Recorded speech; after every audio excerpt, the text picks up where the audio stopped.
in, that means you're feeling the vibe. The bell rung, you already been subscribed. Right now, the queen, she on live. Please pull over the whip, no phoning when you drive. Dope Soul sporting with the talk.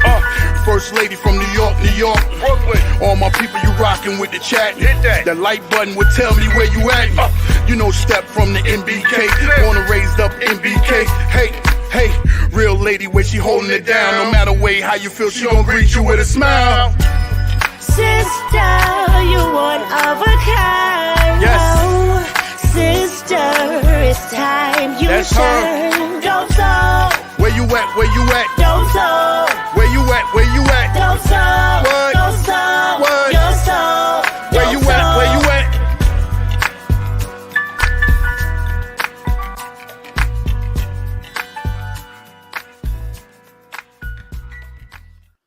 Salute, Nick family. Welcome to the Just Nicking It Show playoff edition. The regular season is over finally. The first game of the playoffs is this Saturday, Knicks versus Cleveland in Cleveland at 6 p.m. Today, we're going to talk about initial thoughts on the series, any concerns you might have, where do you think the Knicks have the edge, and then we'll also go over some of those individual matchups. Donovan Mitchell and Grimes, Brunson, who probably will be guarded by Okoro if he's healthy, Randle and Mobley, and Jarrett Allen and Mitchell Robinson, which in my opinion is a big one.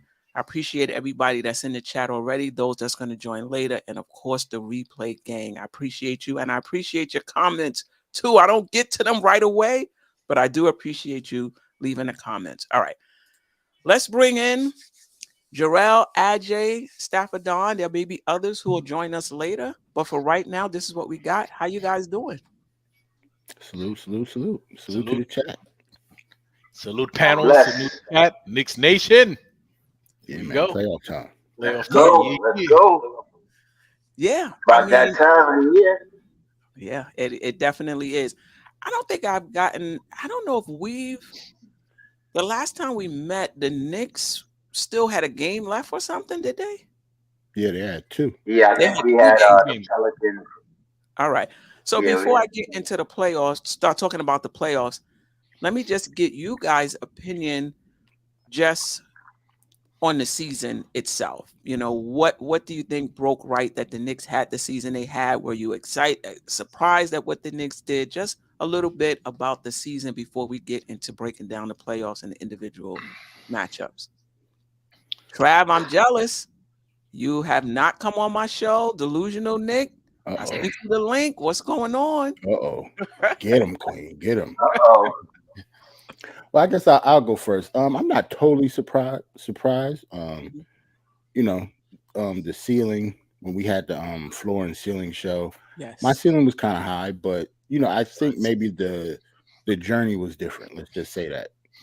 Like my ceiling was high, but I figured RJ was gonna pop. I said,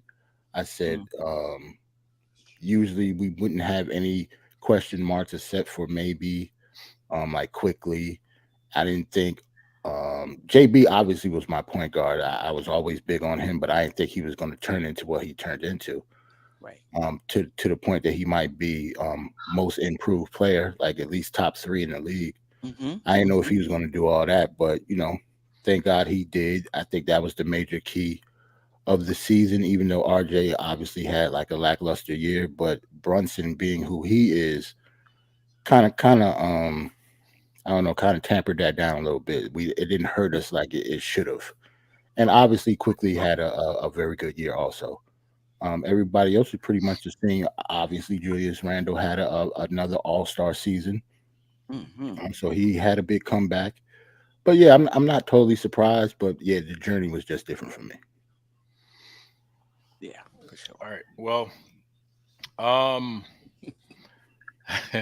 the Knicks did better than I expected, and mainly the reason for that is the play of JALEN Brunson.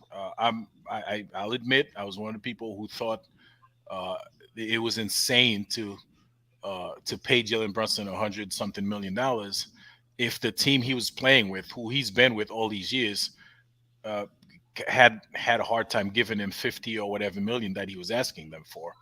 I thought they paid him that amount of money because of the relationship and the fact that his dad was, they bought his dad and all that stuff. So I felt that it wasn't really basketball related. Man, I couldn't have been more wrong about that. Right now I'm saying he's worth more than that 100 million. I mean, we got a bargain for what that guy's doing on the floor. All right. Julius Randle, surprising. I thought we would probably get Bubble Jew back, but he's playing better than he was playing in the bubble year. So that was surprising. IQ, Quentin Grimes. So it really wasn't a surprise with Emmanuel Quickly. I mean, we've known Emmanuel Quickly from day one. We always knew he was talented. But it goes back to last year, him not starting and not getting that starting spot over Alec Burks. Still, feel a little upset about that because we feel like still, yeah, like that Brooklyn loss. Yes. Oh yeah. Oh my God, Queen, don't get me started on that. Yeah, but no, we the season definitely, and I go back and forth online with with this Stephen A narrative that if we lose to the Cleveland Cavaliers, this season is a failure. This season is already a success. Right now, we're playing with house money. We 10 games better than last year. Last year, we completely missed the play-in. Right now, we're in the playoffs as a 5th seed. Yeah, we're already a success. Anything that happens from this point on, listen, yeah, we want to beat Cleveland, but we don't care that they got Donovan Mitchell. We in the playoffs, 5th seed, from where we were last year, listen, this is already a successful season. We're done. We're good. Of course, you're going to win and get as far as you can, but it's very satisfactory right now where we are. I agree. Yeah. Stafford Don. Oh boy, this season been up and down, man. Let me start from the beginning where we had I think it was probably all 4 of us, and we was trying to figure out what seeding or what ceiling that this team was going to expect. I think I said 4. I think I said number 4, right? With all 5 All-Stars. Do y'all remember that? It didn't happen. I didn't get my defensive player of the year, Mitch, right? And RJ Barrett, he didn't, climb the expectations, but he did said, and I always say this, we was going to shock the world, right? And I think that we did shock the world in some people because they didn't expect us to elevate from last year, right? Being over 10 games, as CSK said, right? And then also, I did say that Randle could handle the pressure in New York. All of the things that he did last year, I never was watching body language and his feeling language. I wasn't into all of that. I just wanted him to be the best player that he could be and try to elevate this franchise. Because I said this numerous times. Nobody wanted to come here, right? And there you see it. Jalen Brunson is here into that segue, and he kind of elevated Randle to be more calm, work on his game, and not have too much pressure on him. So that Jalen Brunson acquisition in the offseason, stupendous, just marvelous, because he took us to a whole different level. And I said this also too. I didn't want Jalen Brunson on this team. And I was looking at his 6'1", I believe, stature. I was just trying to figure out a small guard. We're going to have a lot of pick and rolls, and we're going to, he was going to be a defensive liability, right? But his offense kind of overshadowed it a little bit. And then we have the genius of Tom Thibodeau. Now, people may not going to like my take, but I am always going to give Tom Thibodeau his credit, whether you like him or not. He came in here and he changed the culture 2 years ago when we just started off with the Fitzdale era. We let him go. He came in, he changed it, and from there, we had a bump last year. We didn't make it, but this year, you could see that Tom Thibodeau has elevated his mind. You see different things that he's doing. Playing the kids more often. That crucial change December the 4th, where he went with a 9-game rotation, right? Because we were actually playing too much people, right? So he had to get that level of players that he wanted to play and get a rhythm in those players. And then we went on an 8-game winning streak, right? And then I can't forget my son Grimes. I gotta give a shout out to my son Grimes because if I'm not really elected, me and Sim and Tony Crow we was having a little discussion about who was going to start between either him or Fournier. And I always stated that Grimes is going to get that start. It's just because of that injury made Fournier started the season. But you could see the elevate in Grimes' game. In the summer league, putting it on the floor, leading as a leader, as a veteran to show the young guys how it's played in the big team and playing for Tom Thibodeau and what he wants. And he showed that. Going to the rim, putting the ball on the floor, sniping 3-pointers. And he has elevated his game in the last, I should say, 5-6 games. Just stupendous shooting, from Grimes. And, I'm just loving this season right now. And the season has been a success. I'm not with the narrative with Stephen A. I definitely think the season is a success, but we need to get that monkey off our back as far as going to the second round, right? And and I believe we could do it. So that's my monologue for the season. Yeah. Queen, I want shout out to you, Queen, because I remember last year and even over the summer, people were complaining they wanted to get Julius Randle out of there, and very often you used to say, no, we haven't seen him play with a real point guard yet. Because you used to say Julius Randle is very talented, but it's just that he's not in the right position. Right. He's playing the wrong role on the Knicks.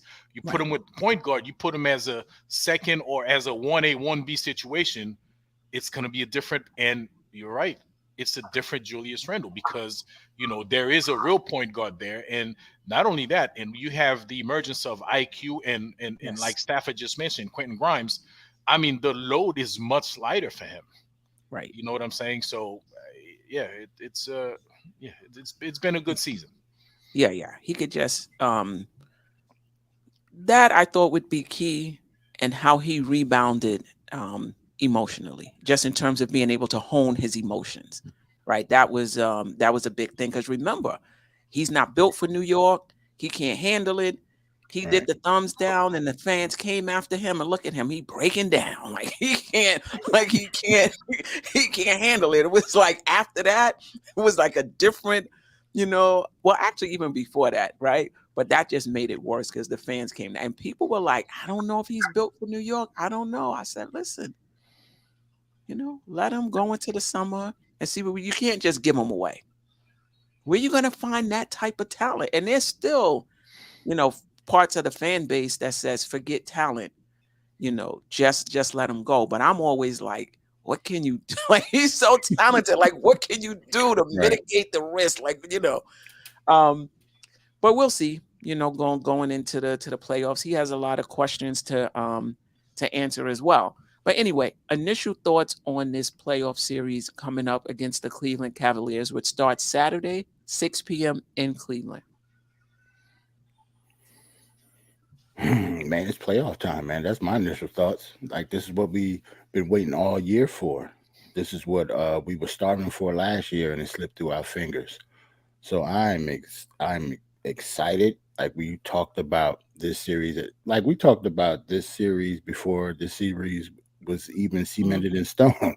Like, we was talking about going against Cleveland like at least almost half the year. So, especially since we got Josh Hart and we got into the 5th seed, like we was talking about leapfrogging Cleveland at one point. But yeah, my initial thoughts is that I'm just ready to go. This is going to be the longest week ever. Like I'm ready for Saturday 6 o'clock. Well, my initial thought is, listen, it's a 4-5 matchup, right? The two teams, listen, obviously Cleveland have a slight edge based on record. Okay, not even looking at matchup, which I'm pretty sure at some point we're gonna break down whether today or during Thursday's show. But based on, if you look at the records, Cleveland had the little edge, right? They have the super duper star in Spider. Mitchell. But, in Donovan Mitchell. But you know what? It's a 4-5 matchup. That's like in all playoffs. The 4-5 is the most competitive one, right? So it could go either way. Of course, as Knicks fans, we're gonna say Knicks in 5, Knicks in 6. So even we might sweep them too. Who knows? but it could go both ways. When we get into in-depth analysis, we could probably look at all these things a little more. But listen, it's a 4-5 matchup. It can go either way. I think it's gonna be a battle. It's people say we in 6, but I think it just might go to 7, and I think we're gonna pull it out in 7. But I feel like one of the keys for us beating this Cleveland team, in my opinion, I heard other people say it also too, but in my opinion, I feel the bench has a lot to do with it, and I feel like our bench is the best in the league, and I think in this NBA playoff, and I think with the addition of Josh Hart, this is his first playoff series, so I think he might show out on defense. He might come up with certain things that that you don't see on the stat sheet, probably in that game 7, and you're gonna see why we probably picked him up, because he does the intangibles. But I really feel like the bench is gonna have to.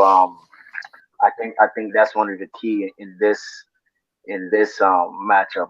People say the bench don't matter in playoffs, but all 9 guys, regardless if you're a starter or on the bench, you have a key role, and I feel like that particular unit, when we do sit the starters down, I don't think Cleveland could really match up to our bench. I really don't fear Rubio. I really don't fear Stevens. But the one person that you got to keep your eye on is Karis LeVert, right? Because we know what he's been in the playoffs before. He has experience, right? So that's one person that I feel on the bench for Cleveland. Maybe the X factor for them, but we got to make sure we lock him down, right? And we're gonna have Josh Hart probably doing that job. So I think our bench is the strength in this matchup. Even though we're gonna have our horses with us, but I feel the bench gonna have a big difference in this matchup, Queen.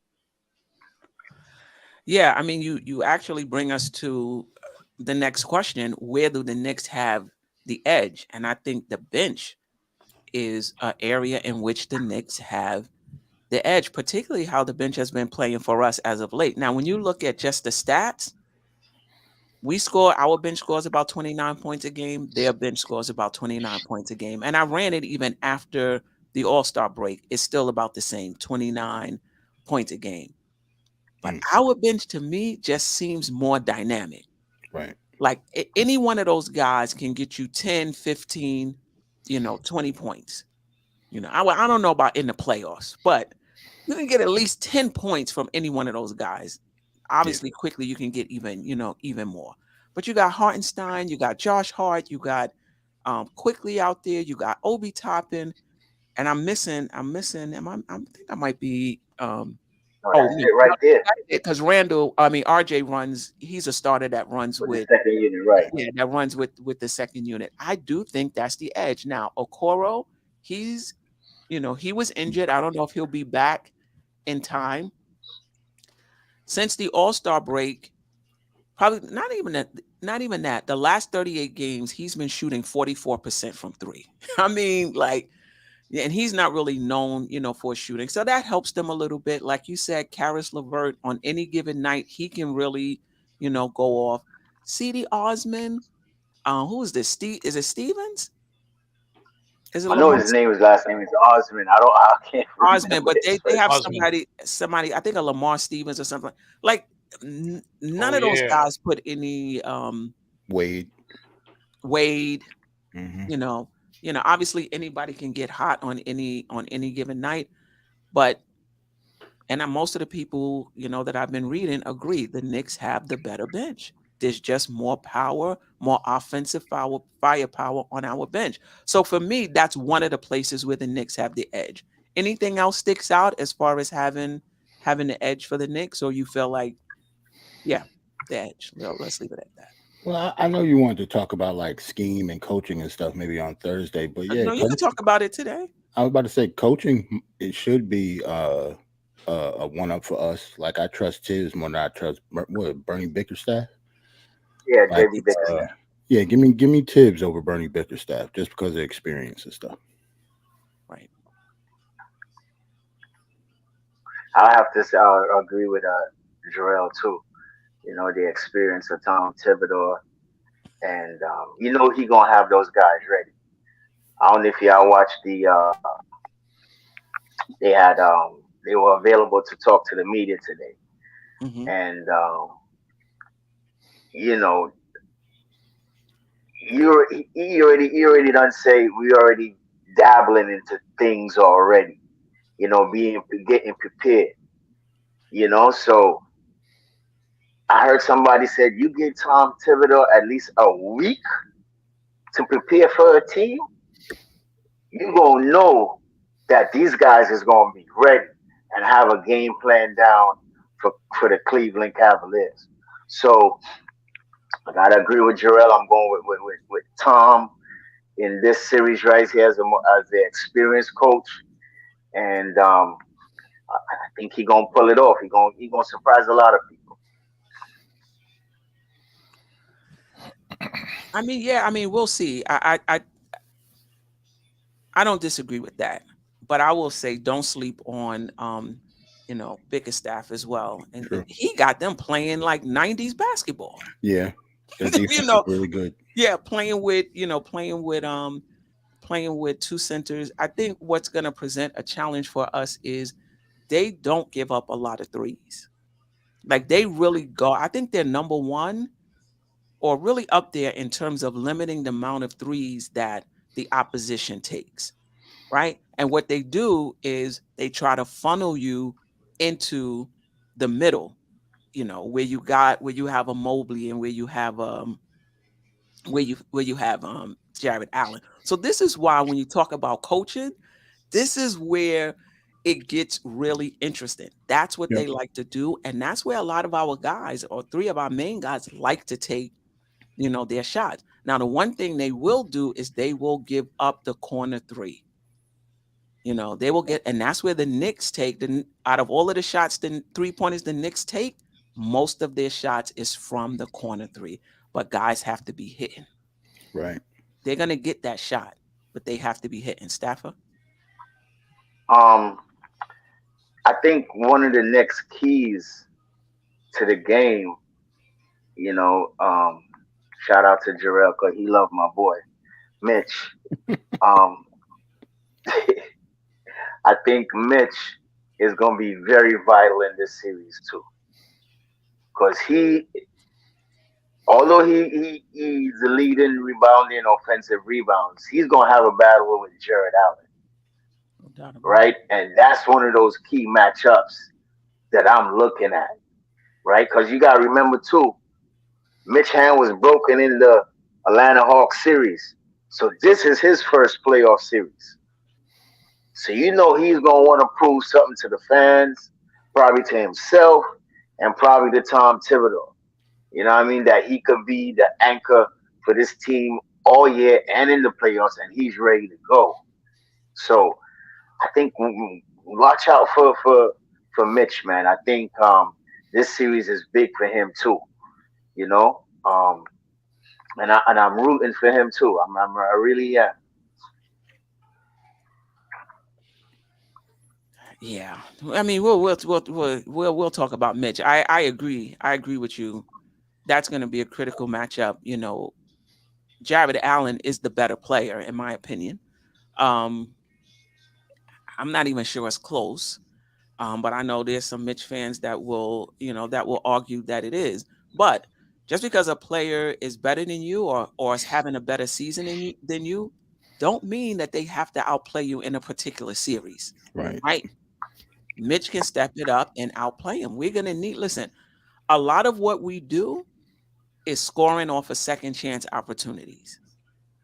Mitch is a big part of that. I think they've done, they're good at, defending, keeping the Knicks off the boards or keeping teams off the boards. But in terms of us playing them, let me see if I can find it. They haven't. And just to plug in, Mm-hmm. I was saying just to plug in, JB Bickerstaff in his press conference yesterday really emphasized on Mitchell too, getting him, off the glass. So you could see that he is he is aware of Mitchell Robinson. Who said this? JB Bickerstaff. Oh, okay, yeah. Let me tell you, there's no secrets. Cleveland knows everything about the Knicks, and the Knicks know everything about Cleveland. There's no secrets at all. But I did want to bring this up. This is head-to-head. So in parentheses is what each team usually scores, and the number is what they scored head-to-head. So Cleveland usually, points in the paint, they usually get 43 against the Knicks. Just as regular season, though, the Knicks have been able to hold them, keep them out of the paint, 42.5 points per game. They have not been able to do that for the Knicks, right? The Knicks average 52 points in the paint against Cleveland, 53. Second chance points, 12.5. At least in the 4 games in which we've played thus far, the Knicks have held them to just 6.5 second chance points. And that's significant, thinking, if you think about, how tall they are. Right. And the Knicks, as far as second chance points, pretty much, minus one. So yeah, it's just going to be really, really interesting to see how they stop the Knicks and how the Knicks stop them. I mean, that's simple enough. True. But with those points in the paint, though, how many games did Jarrett Allen play out of the 4 that we played him? I know he missed the last game. I'm not sure about the first 3, though. I have that as well. I have that as well. So he didn't play. He played in game 1. Mm-hmm. He didn't play in game 2, the second game. He played in game 3. Mm-hmm. He only played 2 out of the 4. Right. So that may have had, like, to your point, a lot to do with why their points in the paint over the series was down, because he only played in 2 out of their 4 games. All right. Any concerns you have? So we feel the bench is the edge. I also think Randle and Brunson, if Randle is healthy, is a better scoring duo than than Donovan Mitchell and Garland. I agree with that. Yeah, and then also I think behind Mitchell Robinson, Donovan Mitchell and Garland, where's your scoring coming from? Yeah, the only person they got really is LeVert. No, they got Mobley. Mobley can score, so can Jarrett Allen. Oh yeah, yes, they can. I mean, I'm sorry, Queen. Jarrett Allen can't shoot a jumper for his life. So the only person that can shoot on the outside is Mobley, which you did say.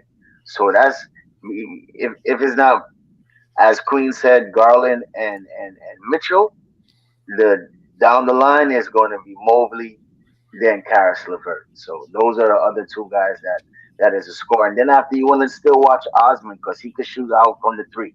He had about 4 for 5, I think, in the last game. Yeah. Right? And you still gotta watch out for Rubio and Wade. You know what I mean? They these guys can still shoot.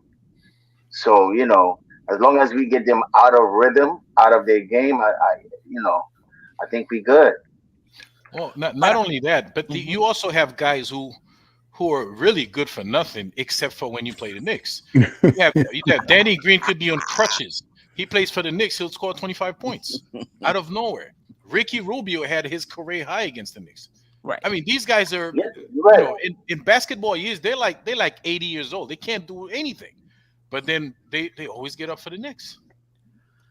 So we have our work cut out for us. Well, but listen, on average, like I'm not concerned about Ricky Rubio. Like anybody can get hot. Don't get me wrong, but I'm talking about bona fide scoring options behind Garland and Donovan Mitchell. Now Mobley has been playing better of late. I think his last 38 games, he's averaging 19 plus points per game, and he's shooting over 50%. From over 50% from the field. They don't usually get him involved, but down the stretch, the last 38 games, they have been getting him more involved. And we'll get into that matchup with Randle too, what that's going to be like if Randle has to score and defend if they continue to go, to go to him. But behind Brunson and Randle, we got IQ, you got Josh Hart, you got Hartenstein, you got Grimes. I don't know. I just feel like we have more potential scoring options. But let me ask you this as we get into the concerns. Go ahead, Gerald. You want to say something? I was about to say, you're not saying RJ is crazy. Oh, RJ, I forgot. Yo, you read my mind too. I forgot about RJ. No. There's a reason why you forgot, though. That's what I'm saying. You didn't forget. No, RJ too. RJ too. Don't blame that one in your conditions. That was a Freudian slip. That's what that was. Right, but listen, he's the third. He's the third leading scorer on this team. He may not be, very efficient. Yeah, that's true. But one of the questions I have as we get into individual matchups is who's guarding RJ Barrett? Yeah, that's true. I mean, we'll get to that. When you see the matchup, somebody has to guard RJ, RJ Barrett. Mm-hmm. In terms of concerns going into the season, I'm gonna preface it by saying this. I haven't heard a lot of Knick fans and the Knick family talk about how different the playoffs are. Like everybody is talking about how Quickly has been playing all season, how Grimes is coming along, as if that automatically translates to the playoffs. I hope it does. But the playoffs is tougher. The defense is tighter. There's no secrets. The intensity is up. Even RJ Barrett talked about how your mistakes are amplified. You might not even be able to, get a chance to overcome, a lot of mistakes. Like he was still thinking about some play in Atlanta where the ball bounced off his shoulder. Yeah, and pulled up for a three. I don't even remember. Yeah. But he's still talking about that. So basically what we're asking our guys to do is do the same thing you're doing now in a tougher environment. Mm-hmm. And some players are able to do that and some players are not. Right. So, I just want to preface that because a lot of people are like, oh, it's playoffs, Quickly he's doing this. I've seen many players take their game to the next level in the playoffs. And I've also seen players fall flat on their face in the playoffs after having really good regular season games. Right. It's just a tougher, it's a tougher environment. But what I will say is Cleveland is dealing with the same thing. They don't have a lot of playoff. They don't have a lot of playoff experience. At least RJ Barrett, quickly. Who else was on there? Randle, Obi. At least they understand the intensity of it. Even if their role was different then than it is now, they understand the intensity of the playoffs. I'm not even sure. I think, if I'm not mistaken, Cleveland, because of the injuries, lost in the play-in. I don't even think they got to the playoffs last season. Yeah, I don't think so. Other than Donovan Mitchell, they don't have a lot of playoff experience. So I just want to preface whatever we're about to say. Like, we're asking our guys to do that on another level. Right. Including Randle and including Brunson. I've seen guys have a good playoff series one year, and then the next year, look at that happened to Donovan Mitchell. Part of it had to do with how that team was constructed as well. Right. Where you have a great playoff season and then series, and then the next year, 2 years later, you don't. So it can happen. So I'm not trying to be a Debbie Downer or negative Nancy, as I've been called. But I do want to point out, both sides of it. Like, it's going to be a tougher environment that we're asking our guys to play in. Right. But that's just the truth. Like the playoffs is almost like a completely different season. Animal. Like the last time we was in the playoffs, like the Hawks beat us 5-1, right? Well, 4-1, I'm sorry. In 5 games. After we beat them 4-0 in the regular season. Right. That's what I was about to say. Right. After we swept them in the regular season, the playoffs is something different. It's not the same sandwich. It's just not. All that is going to be part of the learning curve. We learned from 2 years ago that the regular season means nothing, right? Right. And we learned a couple of years ago, most of our guys, actually everybody except for maybe Quentin Grimes, like everybody on our regular rotation have played in the playoffs, and they know the difference in intensity. One thing I'm going to say is, I think, and I hope that the fact that the playoffs is different and is more intense, and check this out, and the refs let us play more, that's going to play to our advantage, because one of our complaints all season is they've been calling real tight on the Knicks. If the refs let loose, they swallow the whistle a little bit. Man, listen, we're going to be putting handcuffs on people if they let us play the defense that we want to play. Yeah. So that's going to be to our advantage. Yeah, no doubt about it. And I also think the way we play, the physicality that we've been playing with all season, that bodes well for us in the playoffs as well. Right? You said it right, because JD Bickerstaff said it. You see everything that you're saying right now? Physicality? Yeah. That was one of the things that he emphasized on playing the Knicks. The physicality, how we play. Right. So that has a big factor in it too, Queen. You're just saying everything that this coach is saying. And it's, I know you didn't get to watch the video, but it's just ironic. Right. It's just ironic that you just saying everything that this guy is saying as far as, what we have to do and, what we're doing, to get the hump over this team. And one of those things that he emphasized was physicality. Yeah, no doubt about it. So I think the Knicks play kind of intense anyway. Go ahead, Ajay. No, I was gonna say exactly that. We play intense, and teams got to know after they play us, they better have the Epsom salt ready, because they're gonna need to soak in this stuff. Took you back to the Epsom salt. Yeah, you gotta know. After game 1, they have to be nice and tender. If game 3 is 2 days later, they still got to be sore, and then we take them when they weak. Man, they got to know that. Yeah, no doubt about it. So, that's the thing. So, I think IQ is going to play well. I think Grimes is going to play well. And if they do, I think that's great. Right. But if they don't, I got to be honest, I'm not disappointed. right? If Quickly doesn't play at the same level he's played in the regular season, I'm not going to be disappointed. If Grimes doesn't play at the same level he's played over these last 10, 15 games, I'm not going to be disappointed. I just think it's another level, and I'm not making excuses for them. Go out, play hard, do what you do.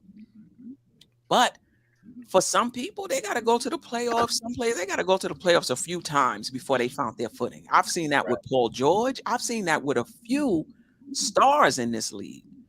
They just weren't able to perform up to their level, in the playoffs. So I think they can, I wouldn't be surprised if they do. If Grimes shoots 50%, all right, maybe I might be a little shocked if he shoots 50%. But if he shoots really well from three, right, I'm not going to be shocked. If Josh Hart, Hartenstein, all of those guys go out and do what they're doing now, and they do it in the playoffs, I'm not going to be surprised. Right. But if they don't do it, I got to be honest. I'm not disappointed. Maybe Randle, Brunson, I think I would be disappointed. But you gotta say RJ in that too. You gotta say RJ. Listen, at this point, I gotta say RJ too. He in that group too. Quinn Grimes is gonna have a monster series. Listen, that kid is playing with no fear, no pressure. You gotta remember, the Knicks really have no pressure on them. Listen, Cleveland got the big superstar, right? No doubt. Cleveland got the big superstar. They got Donovan Mitchell. They got the Twin Towers. They got all that stuff. Listen, we already overachieved. We already played with. There is no pressure on the Knicks. Listen, Tom Taylor is going to put pressure on the team. Go ahead, Stafford. CSK, I disagree with you on that, man. We do have pressure, bro, and the pressure is on Randle. Him especially.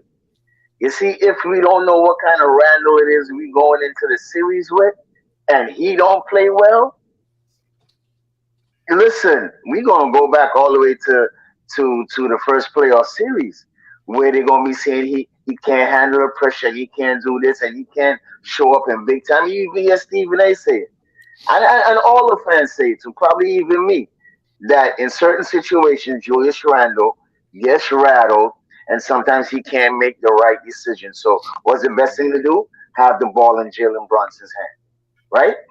Yep. So as far as pressure, it has to be Julius Randle. Because, people got a side eye with this guy, and he has to come in and perform. I'm serious. Because if he don't come in and perform, trust me, you're going to hear New York.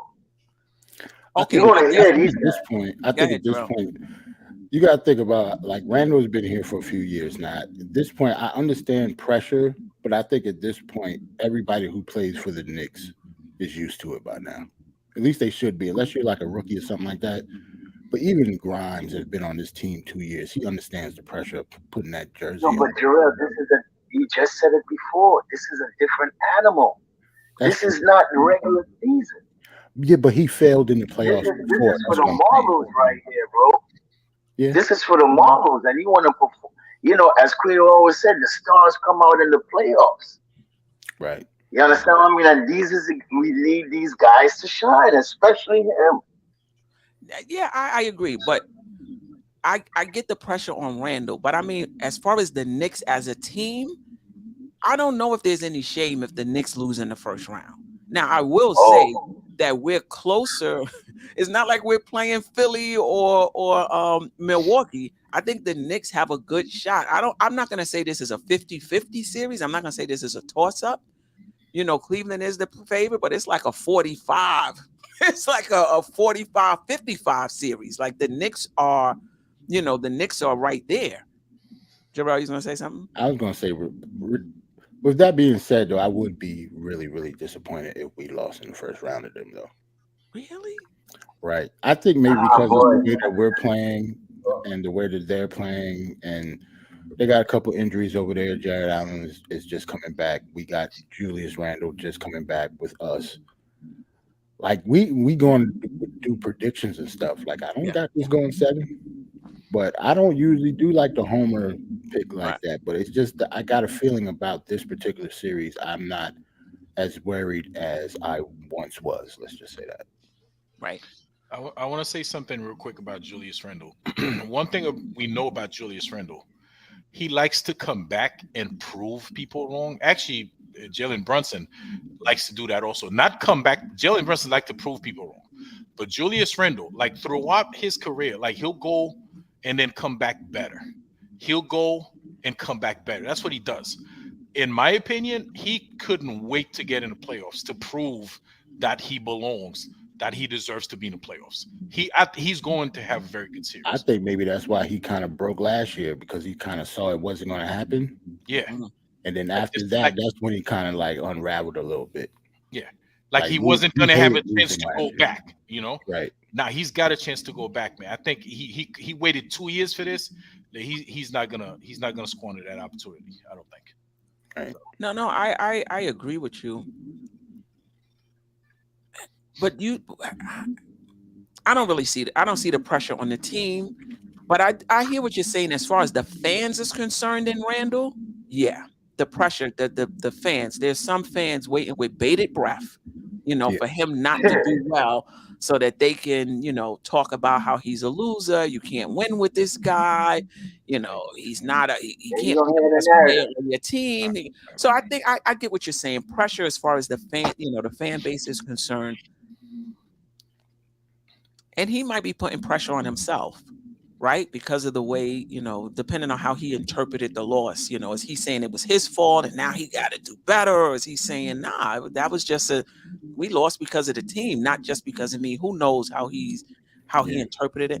So he could be putting pressure, on himself. I get it. But for me going into the series, I'm not sitting here like, he got to come through. Don't get me wrong. But I'm not really putting everything on Julius Randle. I get it. He has to perform. Don't get me wrong. He does. Him and Brunson have to perform. Right. Both of them. Yeah. Because people giving Brunson a pass because he played well against Dallas, and we seen him take his game to another level. But as Tony Crow said the other day, there may not be another level. What I played, last season. Right. The way he's playing this season, how much more better can he play, in the playoffs? Right. But I think both of those guys, obviously, if we're going to get out of the first round, we're going to need both of them. Right. Agreed. But I think there are some people in the chat. Let me see if I can find it. Some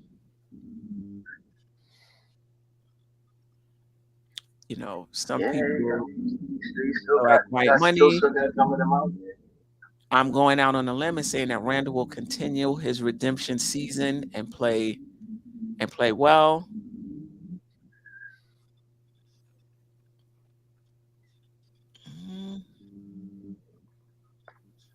Please. All I know is if Randle flops again in the playoffs, it will be Obi that will be staying on this team and Randle being the one to get traded. In your dreams, Greg. That ain't happening. In your dreams.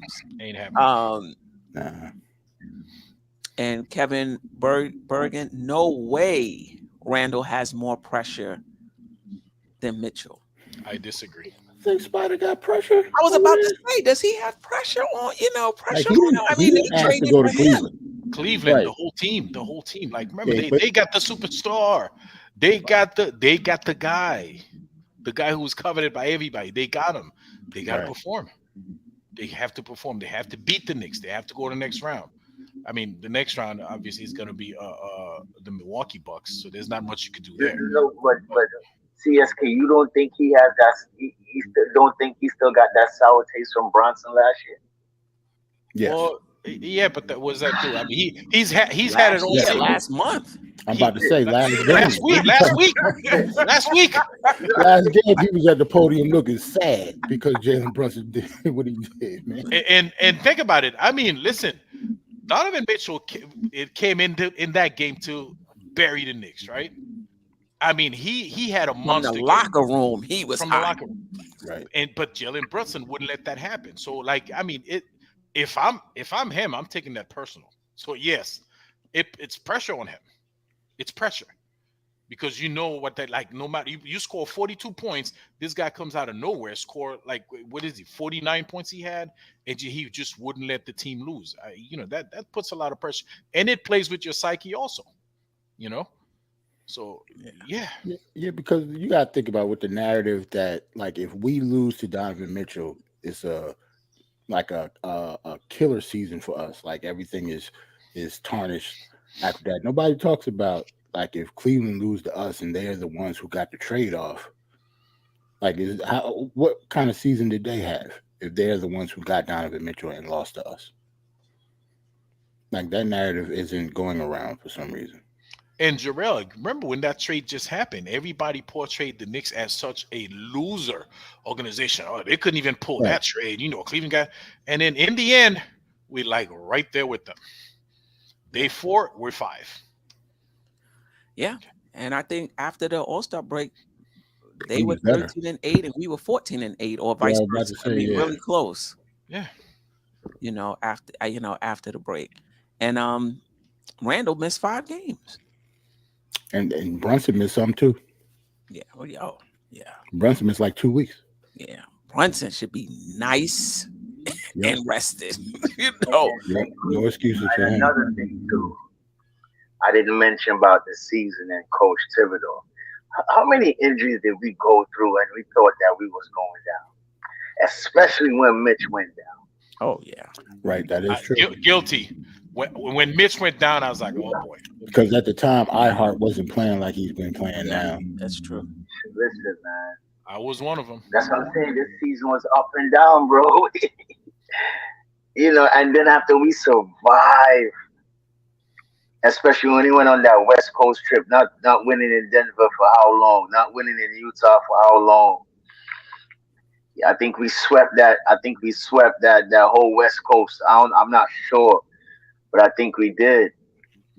With all these injuries, JB going down, RJ getting slashed in the Dallas game with his finger. Yep. RJ missed time too. Yep, you're right. Yeah, RJ missed time too. Yeah, man, look, you guys did mention bro. Time, until now. Shout out to the whole coaching staff and the training facilities people, man. I can't just give Tom his flowers too. I got to give the whole staff. No doubt. Let's get into these individual matchups. Sherwin thinks Darius Garland will be guarding Brunson, but if Okoro is healthy, I think it's going to be Okoro. So what Cleveland has been doing is using Okoro, and if Okoro is not there, Lamar Stevens to guard the opposing team's point guard, right, at the point of attack.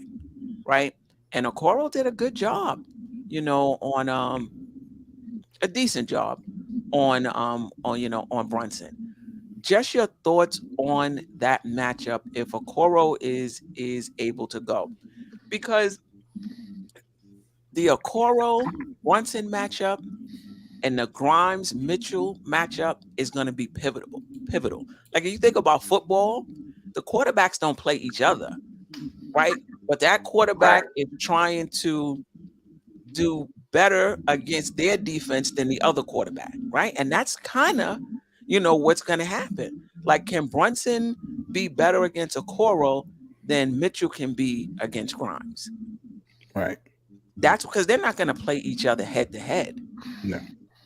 No, you know what I mean? So just your thoughts on the Okoro Brunson matchup. I saw some clips where, Brunson did his thing, and I've also saw some clips where, Okoro played him well and was able to, cut off the driving lanes and have him, pass out. But not faint pass out, but pass out of the I feel like Okoro and Stevens have the same type of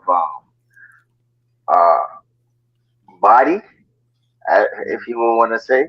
Mm-hmm. They both got that similar body towards them, but just Okoro is just a slight better defender.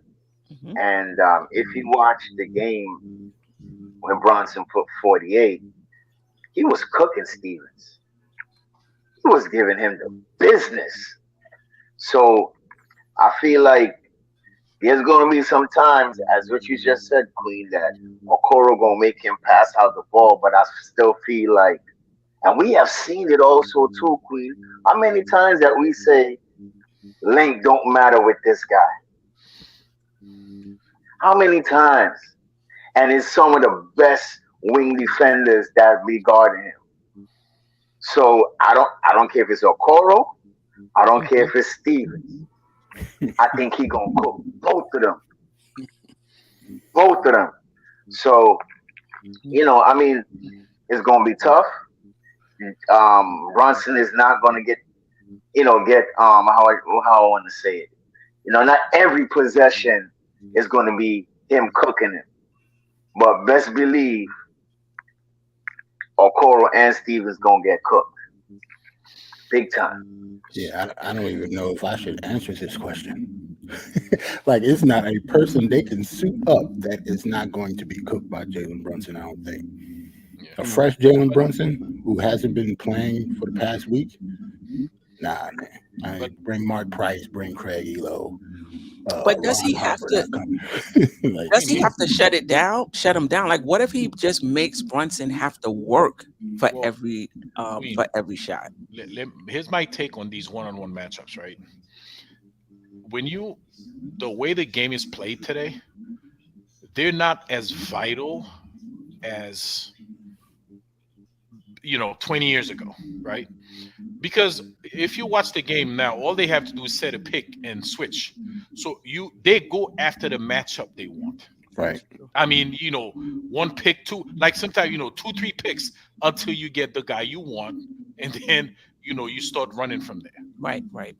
I mean, it's good, to have a good defensive player that could get over the pick, that could, get under the pick and get back to their men on time. But in general, they will pick until they get the matchup that they want. And then they take it from there. Right. You know what I mean? So it's a matter of, I mean, one-on-one defense is important, but I think it's more important, like the defensive scheme that the coaching staff set in position for the players. And you guys mentioned briefly earlier, we probably have an advantage on that because we know Tom Thibodeau. That's what he does. So Hunt's matchups, you mean in the pick and roll? Yeah. To try to get the mismatches. Yep. Yeah. The thing is that Okoro gonna pick him up. He gonna have to extend some energy, But to your point, the Knicks can elect to put to screen, in the backcourt to help him get up the court. I just think Okoro is gonna put a lot of pressure on him, and he's gonna pick him up 94 feet and wear him down. Not necessarily that he's gonna stop Brunson, but just wear him down where he's not as effective in the fourth quarter. But nobody on the panel is worried about that that matchup. What about go ahead.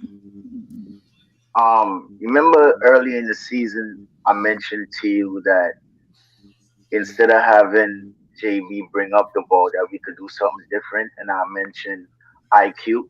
So it's going to be a time where you're going to see both of those guys on the floor. Yeah. And both of them is two excellent ball handlers. So even if it's pressure up 94 feet, they're going to have quickly come get the ball, just not to 2-2 wear JB down. Right. So I still feel like, go ahead. I'll add a little something to that too. Not just IQ. I don't know if you noticed lately, Josh Hart's been bringing up. Josh Hart has. He's been setting the offense. So we have options there. And listen, I'm sure Julius Randle gonna do it like a couple of times a game. We don't want him to do that, but he'll do it. He'll bring the ball up. And everybody we're mentioning are closers. They will all be playing in the fourth quarter. Yeah, so I don't think that the full court pressure is not going to make a huge difference either. Right, I agree. Wow. Okay. All right.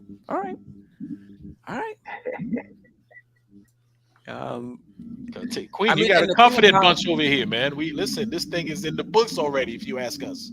Yeah, I know. I mean, I have the Knicks winning this. I have the Knicks winning the series too. Playing the actual games is just a formality, man. Right now, let's just think about the Milwaukee Bucks. Yeah, we gotta go through this, man. That brings me back in the day when I used to watch the Lakers and Celtics. I was like, the Lakers play. I'm like, this is just a formality. All right, let them play Utah, so we, get it over with. But I already know how this is about to go down. So, I'm glad we're super confident. I will say though that with Okoro, they may not have to double team Brunson. They may just play him one-on-one. They may not have to double team him. And he creates a lot of shots for our shooters. Him, Randle, IQ, when he gets in there, creates a lot of passing, open shots for our shooters. So it's going to be interesting. I think it's not even about Brunson winning the battle, because I think obviously Okoro is not a scorer. I mean, since the All-Star break, the last 38 games, he's been shooting the three at like 44%. But he's not somebody that if you chase him off the three-point line, he's going to put the ball on the floor and take it. Like, he just doesn't have that type of game. So as far as head-to-head, he's not going to match. He's not going to match what Brunson is doing. But can he create more of an issue for Brunson than Grimes creates for Mitchell? That's the question for me. But let's go Grimes Mitchell, because one of the things for me is how effective is Grimes going to be shooting if he's putting all of his energy into guarding Donovan Mitchell? Is that a concern or not really? Maybe a little bit, but I don't know. Grimes has been playing the best offensive person on the other team all season. So, like, I mean, he has been having to play Donovan Mitchell every single night. Don't get me wrong. But you're right. He's had the toughest assignments, I believe, in the NBA, defensive assignments, night in and night out. Right. So if he had the toughest assignments, I can't make it as an excuse. Like, if he's shooting badly, it's because of that. But yeah, I mean, I guess it would be a factor. I would, I want to give Donovan Mitchell at least some credit. Like, he is a monster over there. So yeah, going on the other end, it would affect Grimes at least a little bit. Well, and we've seen, in the games we played, he's made it tougher for Donovan Mitchell, but that hasn't really stopped him from scoring. I mean, the last game, Donovan Mitchell had 42 or whatever. Listen, Quentin Grimes is 12 years old, right? He could run forever.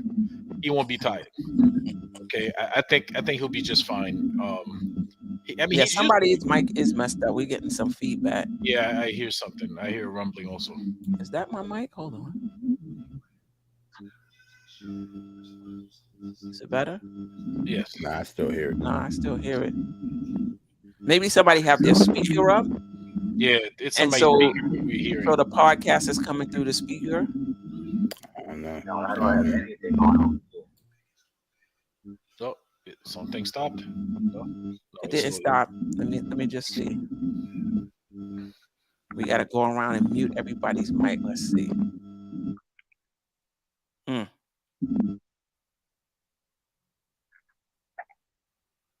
That might be you, AJ.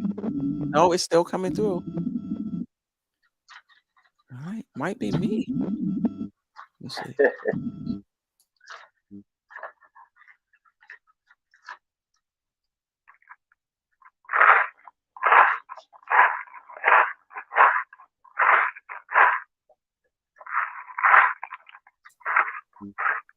Huh? Wait, let me unmute you, Jarrell.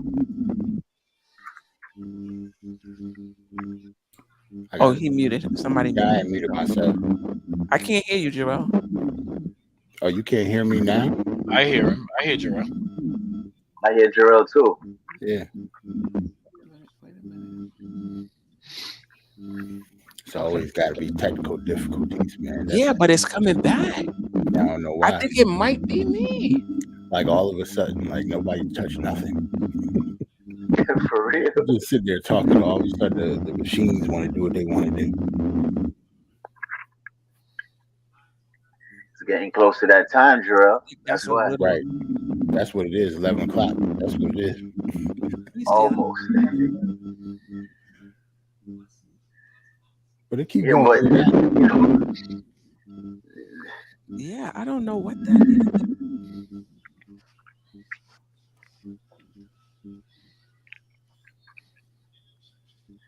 Is that better? No, I still. Yeah. I still hear it, but I don't know what that is.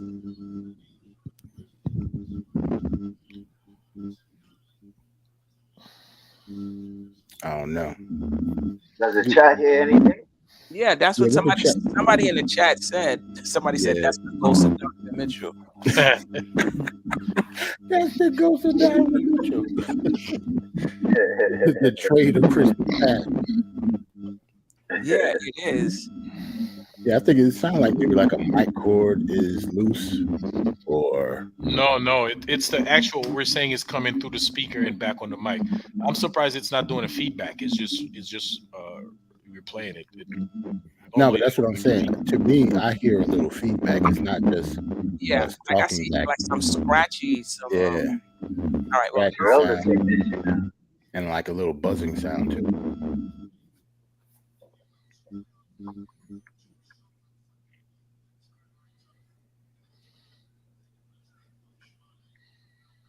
You muted, Queen. Yeah, I was saying, I know I was muting. I think it is me because now it's coming. Once you start talking, that's what happens. Okay. Yeah. Maybe I should go out and go out and come back in. Go out and come back in and see if that Yeah, we'll still be here. Like it won't turn on. we'll still be here. Go ahead. I'm saying yeah, just because you're gone, it won't turn the screen on. That's what all I bet. Right. I like why I said the Cavs got your phone tap stuff.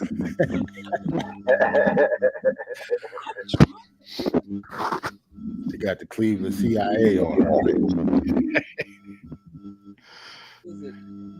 All right, all right, I'm gonna go out. I'm gonna come back. Okay. Yeah, but to me, with that, Donovan Mitchell,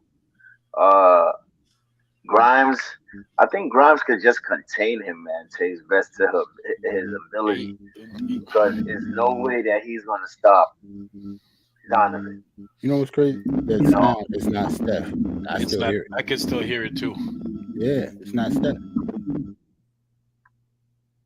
Can you hear it now when I talk? Can you hear it now when I talk?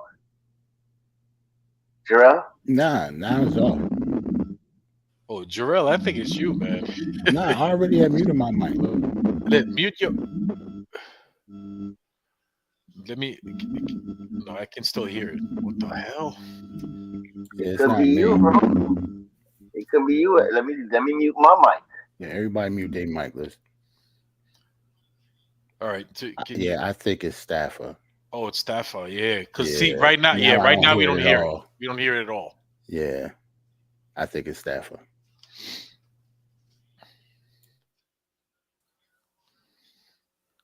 How we doing now? Jarrell, you muted, but we think it was Stafford done. Yeah, my bad. Yeah, we think it was Stafford. It wasn't you, Steph. Oh, I was sounding like though if I muted myself, maybe because I couldn't see. Yeah, now you're good, Stafford. Because now it sounds good. It's better. It's me. So it was me. Yeah. Yeah. LY said somebody wearing a Y. All right. So Grimes versus. Did you guys? I'm sorry. Stafford talked a little bit about it. He said, hopefully Grimes can contain Spider. Listen, you're not going to best of his ability. Spider. What you got to do with him, you got to make him work on defense. So if Quinn Grimes is hitting those shots, we're going to be in a good place, man. Because you got to make him work on defense. Yeah, but that's hard to say because he's going to be standing still while he's shooting a shot. Right. Grimes is not. You don't got to chase him or nothing. Right. That's the only thing. All right. If he plays Grimes. Right. That is true. Like Grimes is just gonna be sitting on the wing or in the corner somewhere. Right. Because when you're talking about the opposite matchups, who's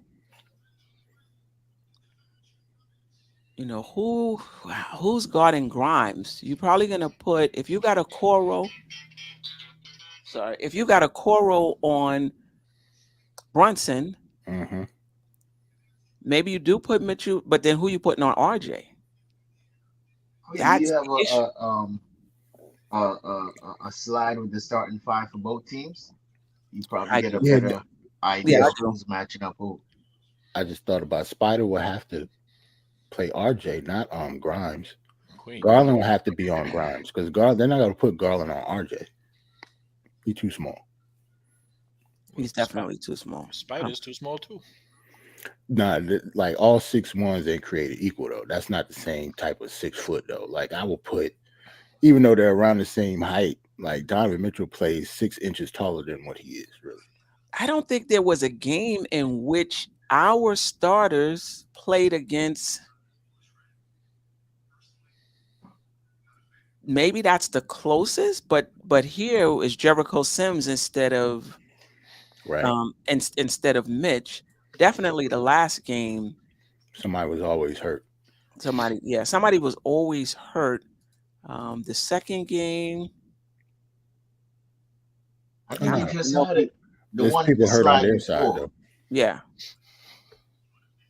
And this is the first game. That's when Evan was in the in the rotation. So our best starting fives on both teams haven't played each other yet. Right. I think this is the closest. And now Julius Randle is coming back. Jarrett Allen is coming back. And Okoro is just coming. Like Okoro hasn't played since I think the last week of March. I mean May. I mean March. Sorry. Yeah. Or the last week of March. So is it confirmed that he's playing? Yeah, he said he's coming back. Bernie Bickerstaff said he was coming back. Yeah, I didn't see that part. All right.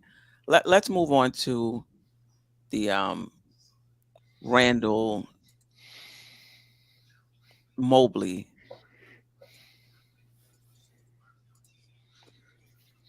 Got a bunch of homers in here. We got a bunch of homers in here. But anyway, I think this is going to be a good matchup only because Mobley's length could be a problem for Randle. Yeah.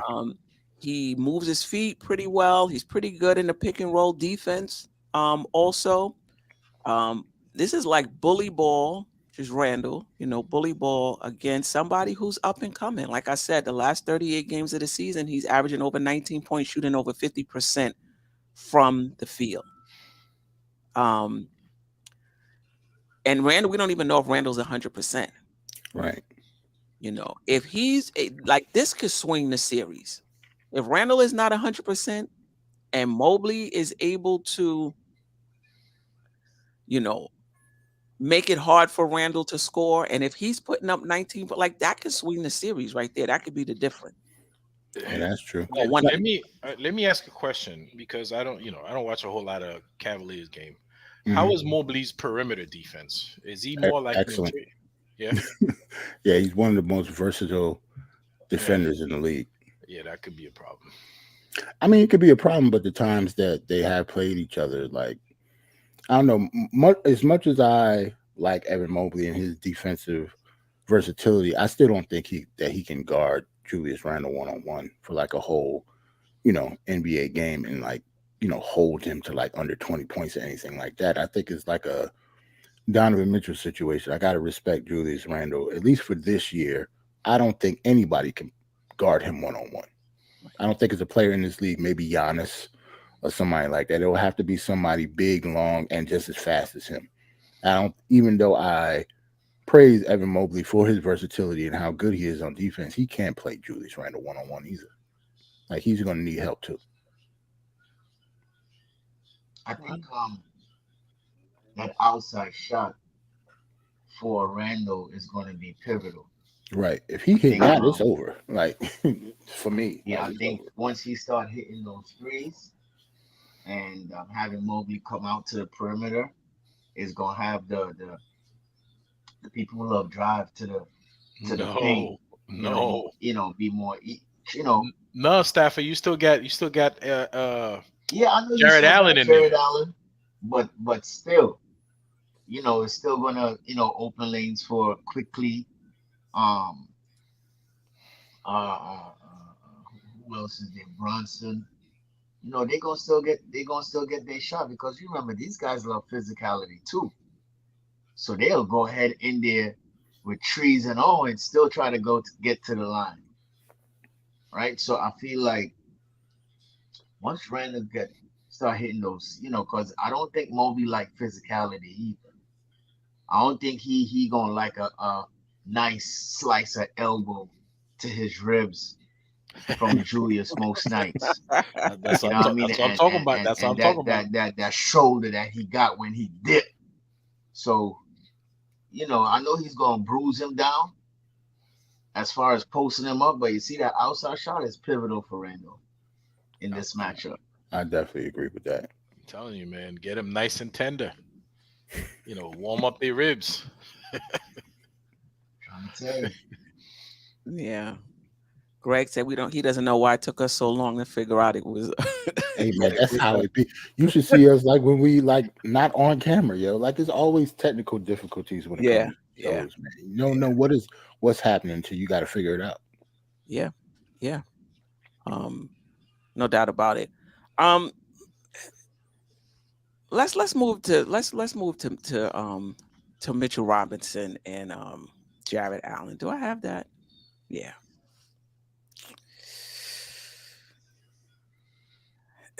Yeah, we need Mitch to come up big. Can we just skip that one?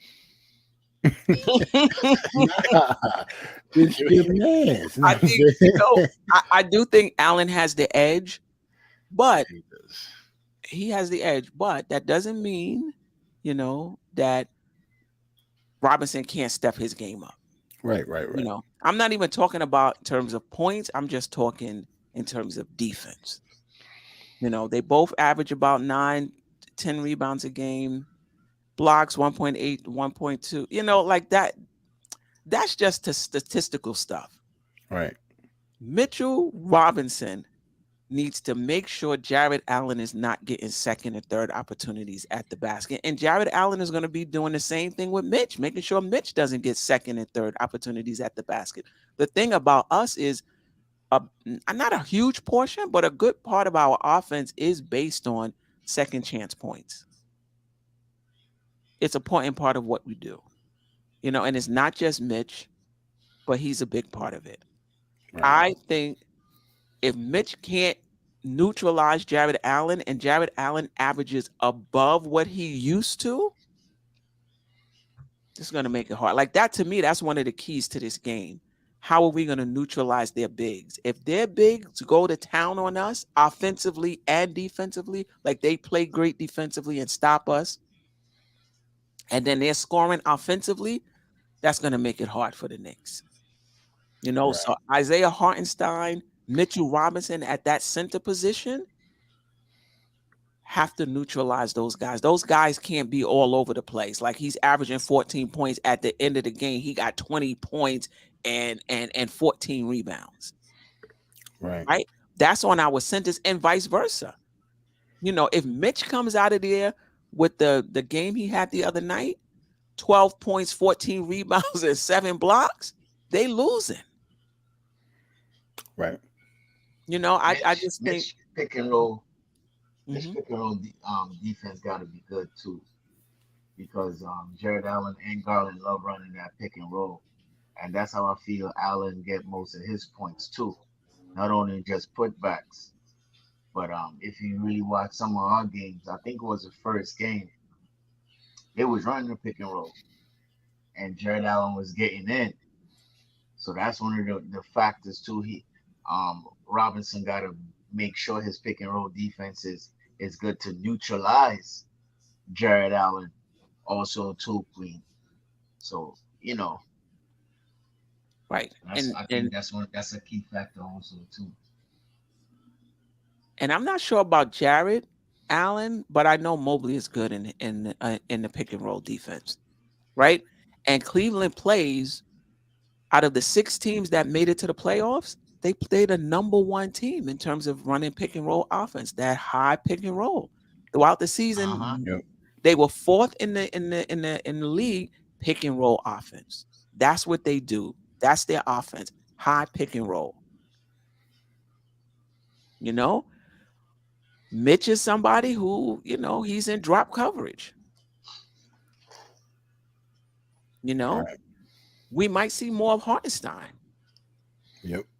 We might see more of Hartenstein. I don't remember Hartenstein dropping. I think he plays up.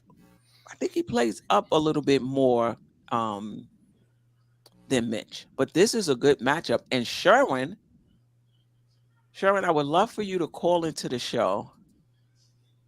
He's giving Mitch the edge over Allen.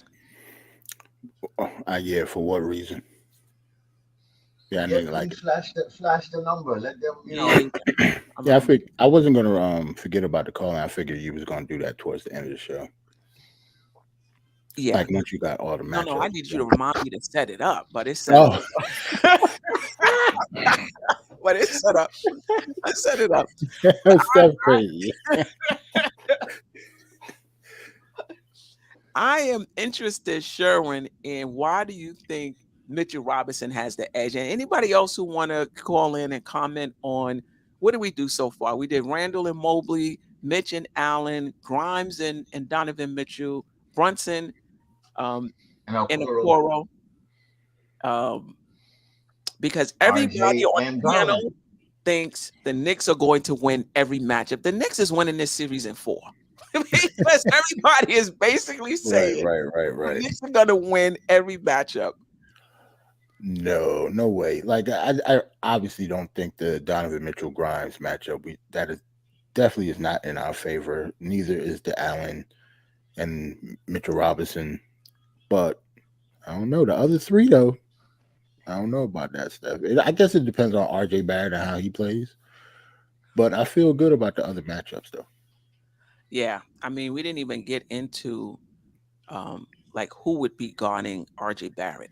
I don't really see if you got Okoro, unless you're playing Okoro and Stevens at the same time, and I think that really, they already don't have a lot of good perimeter shooting. Mm-hmm. Who's guarding RJ Barrett? Queen. It would have to be Spider, right? It would have to be Donovan Mitchell. Are you putting Garland on him? If you're going to put Okoro on Mitchell, maybe this is what Sharon was talking about in terms of the matchups. Maybe you have to go with Garland on Brunson, but that's a lot to ask of Garland to be your second leading scorer and guard Brunson. That's a lot. No, I will put, if it's me, I'm putting Okoro on Brunson, Garland on RJ. Garland on Grimes and Spider on RJ. Right. Queen, that's gonna be, that RJ Barrett it's a mystery. In this series, RJ Barrett, his biggest problem this season, not biggest problem, but a lot of times during games and in more recent game, his biggest problem has been hitting that 3-point shot. Mm-hmm. He's gonna have to hit that 3-point shot in order. That's gonna be key. That's gonna be key. Because RJ Barrett is most effective when he drives to the basket, right? And we know what Cleveland does. Ain't gonna be none of that. He's gonna get blocked like half the time he goes there. So he has to be able to shoot that long range, and like he's got that little mid range, that little floater he does. That's been working for him. Right. But against Cleveland, that might not work. He's gonna have to hit that 3-pointer. And if he doesn't hit the 3-pointer, they might not even guard him. They might just leave him open and run, try to do a closeout when he's about to shoot, hoping he doesn't hit it. And if he's not hitting it, that'll work for them. But he's gonna have to hit that 3-pointer. I think, listen, if RJ Barrett is playing, if this is a call, so when you guys call into the show, just hold on, you know. So, hold on, caller. Hold on. They want to start talking mid-sentence, like, right, we got to call it. Hold on. I don't even know. The thing about it is, let's see. Yeah, we don't have an operator. Caller, can you hear me? Yeah. Anyway, It just I heard something though. Yeah. They hung up. The thing about it is, yeah. Call back again. I think with RJ Barrett, does he have to hit the three or does he have to score? Like if he's being played by Donovan Mitchell, punish Donovan Mitchell. Take Donovan Mitchell right to the basket. The only thing though is you got the trees inside. Right. And RJ Barrett is not somebody who finishes well around the rim, especially against length. Yep. You know, that's going to be tough too, because I do think he can take advantage of whoever they put on RJ Barrett. I think he can post them up.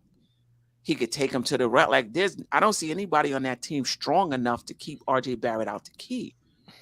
But this is what they do. They keep you from shooting the three. I think they give up like 33s a game, something like that, which is number one in the league. They don't give up a lot of 3-point opportunities. I'm not talking about mades. I'm just talking about shots. Right. They funnel you in to their bigs down low. That's what they do. Now, the threes that they do give up, they give it up in the corner. And that's where the Knicks take most of their threes. So when the Knicks do get those threes in the corner, they have to knock them down. That's Grimes' spot. He's the only one I really see in the corner. Well, Obi Toppin when he's there, yeah. Yeah, for sure. They hit a couple corner shots too. Let me tell you something. I've come to the conclusion that RJ Barrett is not a 3-point shooter. I've just come to that conclusion. Other than that second season when he shot 40% or 41%, but everything else is like 32, 33, 34. And lately this season, 0 for 9, 0 for 8, 0 for 5, 0 for this, 0 for that. You know, he's shooting like 28% or something. He's in McBride territory as far as hitting a 3-point shot. But let me say this about RJ, right? I think for him, as far as, all right, so if he can't hit the three, his playmaking is going to have to be key because, you know, he always wants to go to the basket. So if he could find those outside shooters while he's driving to the basket, because, you know, they got them tall trees over there, he's going to need to find those open guys, swing the ball. Let's try one more time. Call from. Caller, you're on the air. To accept, press 1. To send a voicemail, press 2. What? Caller? Hello? Yes, hi. What's your name and where you're from? This is Jeff Classer from Texas. What up, Jeff? What's up, Jeff? Jeff, you should have just got on the show. You want the link? Right. Well, last time I jumped on the show, I got the mic messed up worse than Safa, so I'm a little bit scared about that now. but salute to y'all. You're the best show ever anywhere, and it's such a pleasure to listen to you guys chop this up. I think AJ hit it right on the head. I think they're going to dare RJ to beat him. Like, go 10 feet off him. Let them try and drive amongst those trees and get blocked, you know, and say, prove to us you're not going to shoot 0 for 9. And then if he makes some shots, then they'll adjust. But I think of all the Knicks lineup, that's the guy you weren't worried about the most. I mean, not worried about the most. I mean, you gotta keep an eye on Robinson because he's so good on the offensive glass. And it's like I was saying in the chat, I saw this on KFS, and and then I did some research on my own. Our offensive rebounding percentages and overall rebounding percentages are much better than what Cavs are. So you look at those Twin Towers, and they're imposing, but especially when you're talking about Julius Randle, if he's healthy, he crushes them on the board. He gets like 20% of the board. Right. And how's I that think ankle, their though? physicality. Mm-hmm. I'm sorry. Go ahead. I think their physicality of all of our bigs, including Hartenstein, is not something those Cavs really want to deal with. Yeah, I that's a very good point. Particularly Mobley. That's one of the knocks on him, is that he struggles with, physical players and physical bigs. And Randall he looked physical, even when he just walking out onto the court. Right.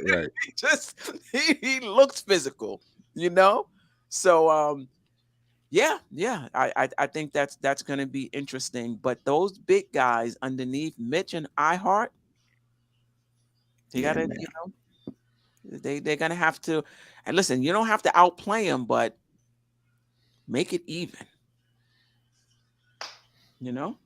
I think it's as much a concern, or at least to me, with Mitch, is what he does after he gets that rebound. He's my guy, but I don't want him putting it low where those little mighty mites can get it. Get it high and get it out. Either kick it out for the corner for that three, or put it right back up.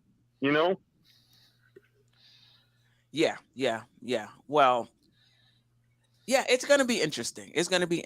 Already the coach is talking about Mitchell Robinson. They know what he does on the offensive boards. They're going to do their best to try to neutralize him and Hartenstein. Hartenstein is a very good offensive rebounder also.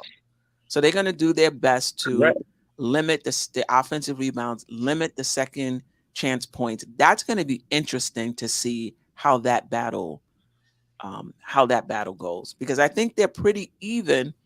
If I remember when I put up that slide, both of them in terms of points in the paint and second chance points. All I'm saying is I don't think you can just. I just don't think you can assume that just because they've got size, that means that they're going to definitely get all those rebounds. Because no doubt about percentage-wise, Mitch is as good as it gets, especially on the offensive glass. And sometimes lately, Hartenstein's been a better rebounder than Mitch. And I hate saying that, but so. And Julius Randle, if it's a tough rebound that you need to get in traffic, that man gonna snatch that ball. Yeah, but I wonder though, and maybe tomorrow I'll run the numbers. What is Mitch's rebounding percentage against Cleveland? What's his rebounding percentage head to head? Jarrett Allen has only played in 2 of those games. I have those numbers if you need them, Steph. That's what I. And Mitch has only played in 3, right? Because he missed the first one. Yeah. No, Jarrett Allen and Mitchell Robinson only played each other one time this year. One time, yeah. Oh, wow. Mitchell Robinson had 4 and 7, and Jarrett Allen had, hold on one second, he had 6 and 13.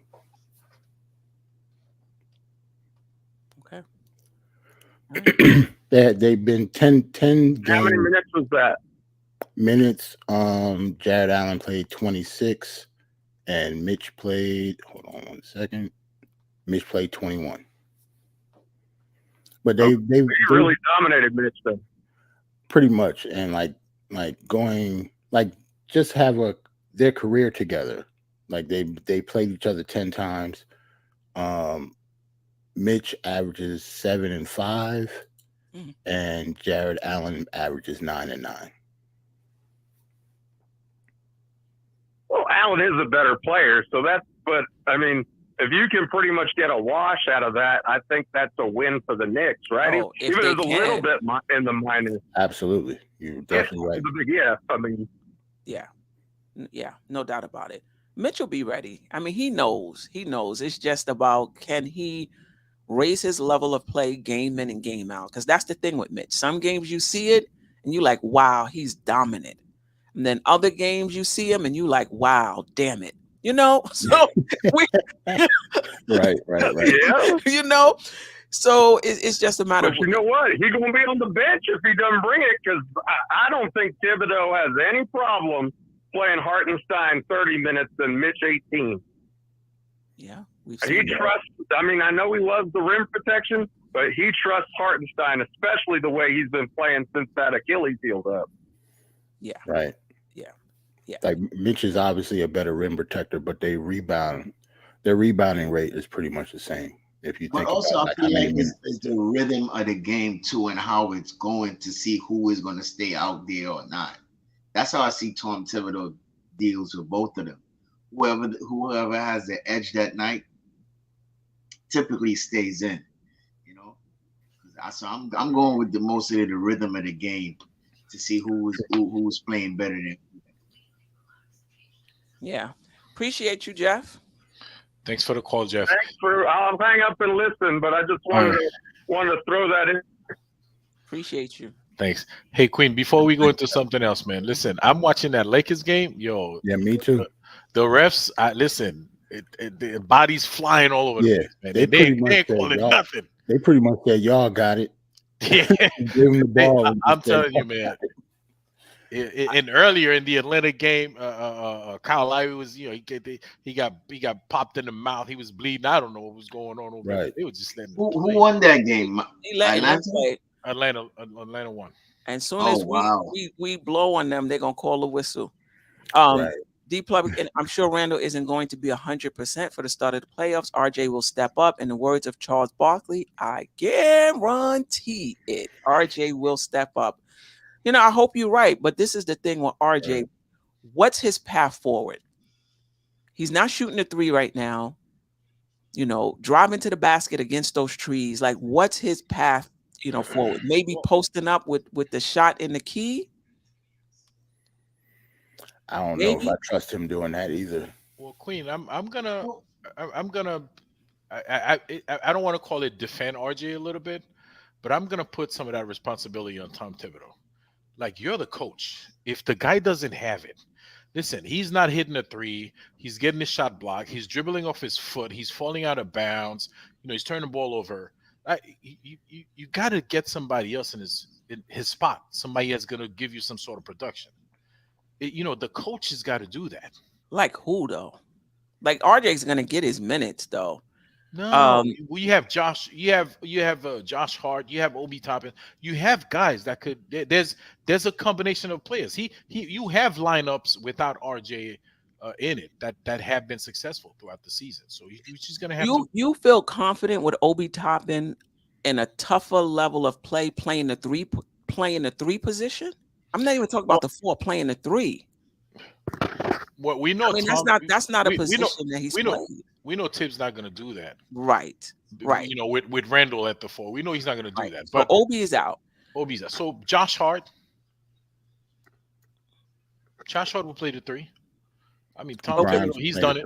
Quentin Grimes will play the three. Grimes will play the three because I think Josh Hart, offensively, he doesn't take a lot of threes. He may take one or two a game. And he doesn't really, to me, he's not as aggressive offensively as I would like him to be. That's one thing we did not talk about. I completely forgot. This is Josh Hart's first time in the playoffs. I mentioned it. Yeah. Did you? I forgot that you said that. And Mitchell Robinson. Yeah. Yeah, but Josh Hart been in the league a little longer. I still feel like, right? Go ahead, Drew. Mitch is 5 years. Yeah, but he was hurt though. Josh Hart just missed it. Like, he would have played during the Atlanta series if he wasn't hurt. Josh Hart just simply missed the playoffs every year his career. Except for Mitch had a broken hand. Right. Yeah, so I don't know, but it remains to be seen though. But it remains to be seen. Both of them are going to be, looked at as to, give us a spark for whatever they do, and it's their first time, so they don't have any playoff experience. Like, IQ has more playoff experience than Josh Hart does right now. Yeah, no doubt about it. Before we get out of here, I do want to talk about quickly off the bench and LeVert off the bench. But the coolest 718 had this question: Steph, do you think RJ's confidence dropped since Brunson's arrival? I do. I think with RJ Barrett, I think it's mental. I think it's mental in terms of how his game has regressed. And I don't know. Did he think he was going to come in and have he still have a bigger part of the offense. He still takes a lot of shots. Yeah, but maybe he thought he would be the man this year, or Randle was on his way out, and now he come back, he third. I don't know. Like, I guess for me, it seemed like his confidence wasn't about Brunson. I think maybe, I don't know, since RJ is notoriously a slow starter, I think for me, once he didn't get out of that rut, I think maybe he, like his, I don't know, he always starts the season crappy, but this time it lasted a little longer. To me, it seemed like that's where his confidence kind of went. And then Josh Hart came. Right. So that didn't really help either. But I don't know if it was about Jalen Brunson, though, because he still shoots the ball a lot, like you said. So I don't know. Yeah. Averages at least 16 to 18 shots, at least. Yes. And then in New Orleans, he had 26. And that's when he just came off of being sick. So RJ gets shots. Yeah, he puts up shots. And even with Brunson, I don't think his shots has gone down, but I think his place on the team has gone down. Remember, and listen, this is just conjecture. I'm not saying this is what it is, but think back to last year. RJ's the leader on this team. RJ's the face of the franchise. RJ is the one that's going to lead this team going forward. Think about all of that. So was it Jalen Brunson? Now that you said that, now you got me thinking. Was it Jalen Brunson, or was it how the organization treated Quentin Grimes towards the end of the season? But I don't think it's Brunson, like, personally. I just think Brunson coming onto the team, changing RJ's status on the team, like the pecking order of like right. This not Brunson too per se. What about the rumors him being traded? Now RJ just another guy on the team. Like, he just another guy on the team. Yeah, man, Queen. Somebody said RJ should try rugby. Rugby? Hey, yo, come on. But this part is true. His 2-point percentage, that 3-point, just abandoned him. Yeah, it's a wrap. And the 2-point, he's got that little floater thing working. I mean, he's been pretty accurate with that. And not only that, I think since the All-Star break, he's shooting like 45 or 46%. So, and he's shooting like 0.12% from the 3-point line. So that means he's really killing it, from the 2-point line. Let me let Oh, I didn't even see. Okay. Hey, Scott. Salute. Could it be the trade also too? That affect him also? Oh no! No, after the trade, they give him they give him the bag. They give him his. But you could still be mentally like, yo, they wanted to get rid of me. Listen, man. Even though I got the bag, they wanted to get rid of me. So I mean, I'm not saying it's a factor, but it could play a part also too. Salute, Sim. Listen, bro, you give me $100 million, get rid of me after that. I don't care. Yeah, we cool then. We cool. I'm taking that and run with it. We real cool after that. You guarantee me $100 million? I don't care. I don't care what your feelings about me, man. Sam, welcome. Glad you can make it. Always a pleasure to have you on the show. Forever grateful. We were talking about these matchups. Yeah. And I don't know if there's anyone you want to comment on. We talked about Brunson and Okoro. Apparently he's going to be healthy and ready to go. Talked about Grimes and Mitchell, Mobley and Randle, Queen, Allen and Robinson.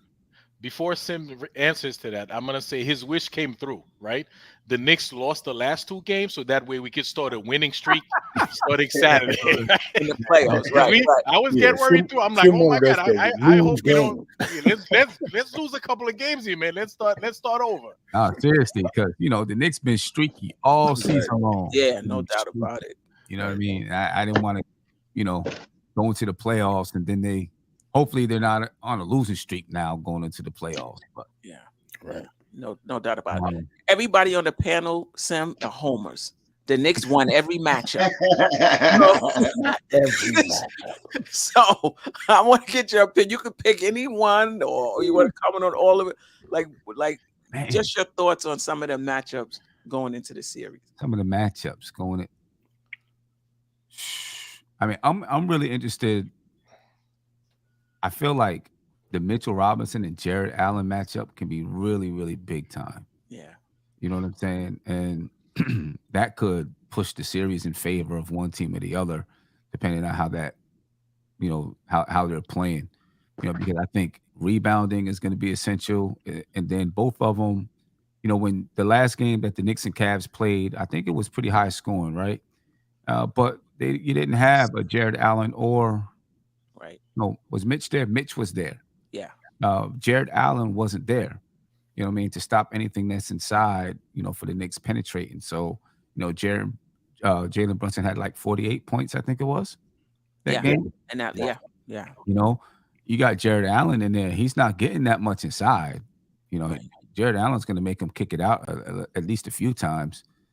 RJ Barrett quickly, it's different when you got a shot blocker in there. Right. And so Mitch he's got to match. Jarrett Allen's got to match what Mitch does too, because Mitch had what, 8 points and 20 rebounds the other day, 7 blocks or something like that. Right. So Jarrett Allen, he's got to match that too.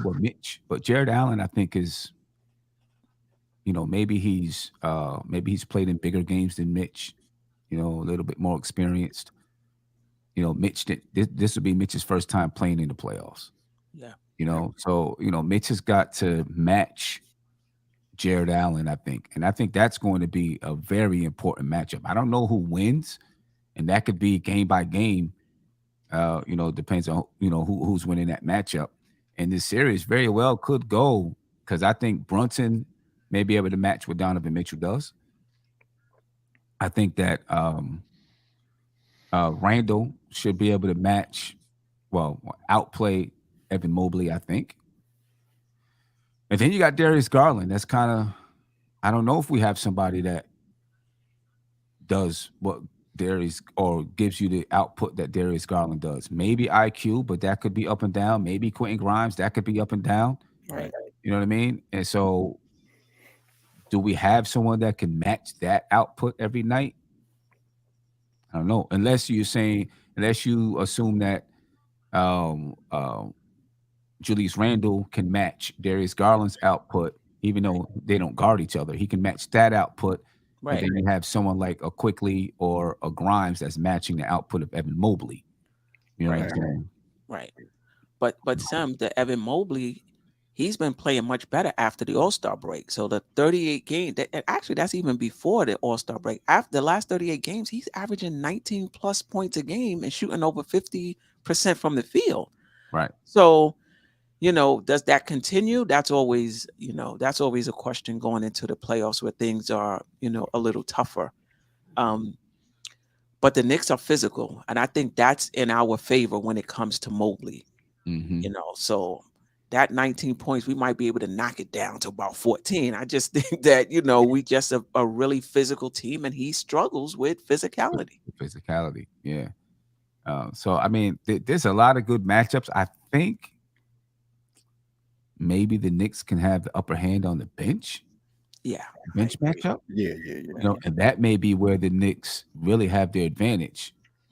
Because you got a Josh Hart coming off the bench. Emmanuel Quickly should be coming off the bench and giving you high production.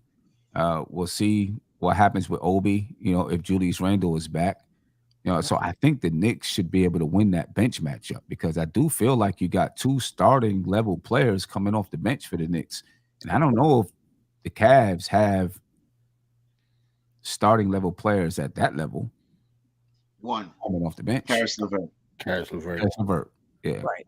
Yeah. But he's inconsistent too. Like, that's the thing they're talking about in Cleveland. You don't really know what you're going to get from Karis LeVert, from game to game. But he's somebody that, put up 30, one game, and then the next game, you don't really know. But he's still an option for them. But I do think that we have better role players and a deeper bench. Anybody on our bench, I wouldn't be surprised. Other than quickly, everybody else can score 10 to 15 points, even iHeart. Yeah, You know? exactly. Yeah. You know what I mean?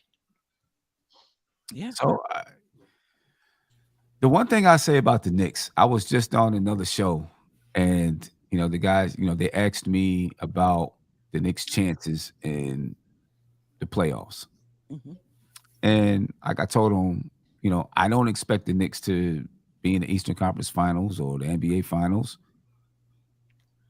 I think that they could realistically beat the Cleveland Cavaliers. But I also say this team has been very resilient, and they seem to learn as they go. Right. You know what I'm saying? And if they got hot and went to the Eastern Conference Finals, I wouldn't be surprised by that either. Right. You know what I'm saying? Just because, and it's not something that I'm expecting, but just because of, it just seems like they can play any style of basketball. They can play up-tempo. They can slow it down and grind it out. We've seen them have times where they play really, really well defensively. It just seems like they can play any style of basketball, and they learn as they go and figure out ways to win. Right. You know what I mean? And when I look at, obviously the playoffs are a different animal, but when I look at how, all of the teams that are in the, maybe the top 6, they beat.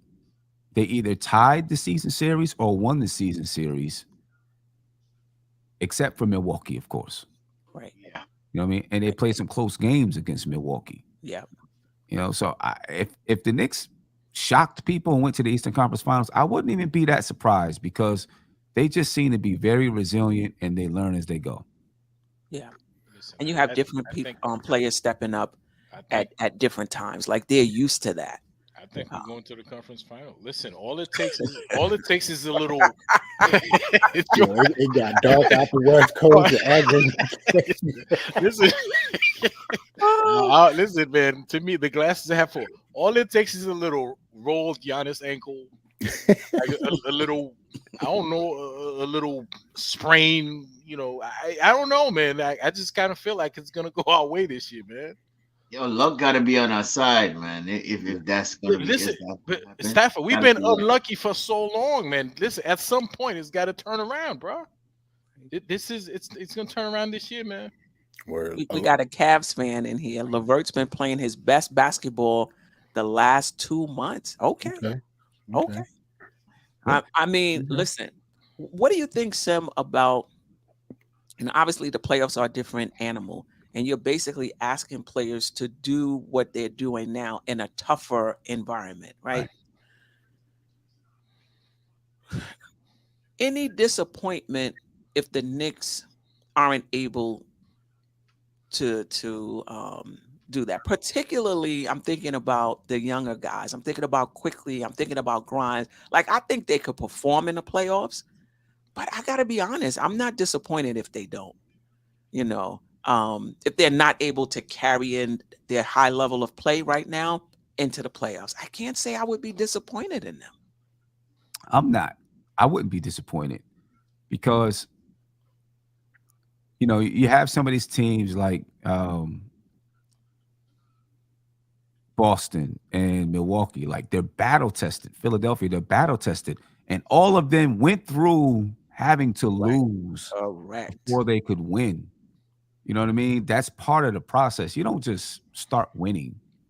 You got to feel the defeat. You got to understand what the playoffs are about. And then the next time you get back, you're like, okay, we get it this time. Now, this is what we have to do. So I wouldn't be disappointed. I mean, I would be disappointed. Now, let me not say that, but I wouldn't be discouraged like, oh, man, this team ain't no good. Because I feel like we're very young and we're very deep. There was a point when we came into the season and we thought the team was going to be deep, and then it looked like we weren't deep at all. Now it looks like we're really, really deep with the addition of Josh Hart. And I'm like, man, even if the Knicks don't pick up a star in the offseason, which I don't think they're going to, I don't see what's going to happen. So I don't think they're going to. I'm excited to see, well, what can this group become? Right. You know what I'm saying? If you don't pick up a guy, what can this group become if you can keep some people there who could become, does Jalen Brunson continue to elevate his game? Does Julius Randle get better? Who becomes the third guy, third star on his team? Does RJ elevate? Does Quickly continue to get better? Does Obi get his defense together and rebounding together? And Tom Thibodeau says, you know what? I'll play Obi and Randle together. You know what I'm saying? Like, I mean, there's a lot of, there's a lot of flexibility and things that can happen with this team. So if they got eliminated in the first round, if they really got dusted off, I'd really be disappointed. But I'd still feel like this team can get better. Right. And sometimes you need to get a spanking in order to learn. Yeah, but I like the way you said it, Sim. Disappointed, but not discouraged. Yeah. So yeah, I would agree with that. I think definitely I would be disappointed if the Knicks lost in the first round, but I wouldn't be discouraged on anybody on the team. I mean, there's some people in the chat, really going in on Randle that this is his chance right here, and if he doesn't do it, he not that guy. Listen, I've seen, like I said earlier, I've seen players who are stars right now struggle in playoffs. Took them a few times in a playoff series before they were able to get it together. So Queen, I'm going to give Randle some the praise. the guy who we're drooling over the summer, Donovan Mitchell. He not that guy? Because I mean, how many years he got bounced out of the playoffs? But you can get bounced out and still play well, though. But he never made it to the conference final, though. Yeah, but he played well, but his teams never made it that far. Yeah, but that ain't his fault, though. I mean, like, if you Tracy McGrady and can't get out the first round for like 7 years, but you average like 28, 30 points a game every year. Jarrell, and you have the team around you. I mean, it depends on how the team is constructed. If you have a team and you're the best player on that team and they can't, like, this is what Embiid is dealing with. Like, they have a team that should get to the Eastern Conference Finals. You can even argue the finals. And year after year, they don't make it. People are starting to look at Embiid. They question whether he's that guy. Playoff wise, regular season, we already know. Right. So Sim, let me ask you this, right? You say something about experience, right? Mm-hmm. And 4 out of the 9 guys in the rotation been in the playoffs and the Atlanta Hawks series. Would you be disappointed if any of those guys actually don't perform? The Quickleys, the Obies, Randle, and Jalen Brunson. I mean, like I said, I would definitely be disappointed if they didn't perform. I think that that first year in the playoffs, Obi, Emmanuel Quickly, they got some experience. Mitch didn't get any experience in that in that playoffs. But those 2 guys got experience. Julius Randle got some experience. That was his first time in the playoffs. Right. Oh, and I forgot RJ. RJ, yeah. It's RJ's time we forgot RJ today. We've been forgetting RJ all night, man. It's you know why? And I'll get back to it, but it's like during the stretch of the season, everybody's been making headlines except for RJ, it feels like. Right. You've been watching the Knicks play, Quentin Grimes, Emmanuel Quickly. Now Obi Toppin did some things. And except for RJ, the thing is, I guess RJ's kind of been steady along.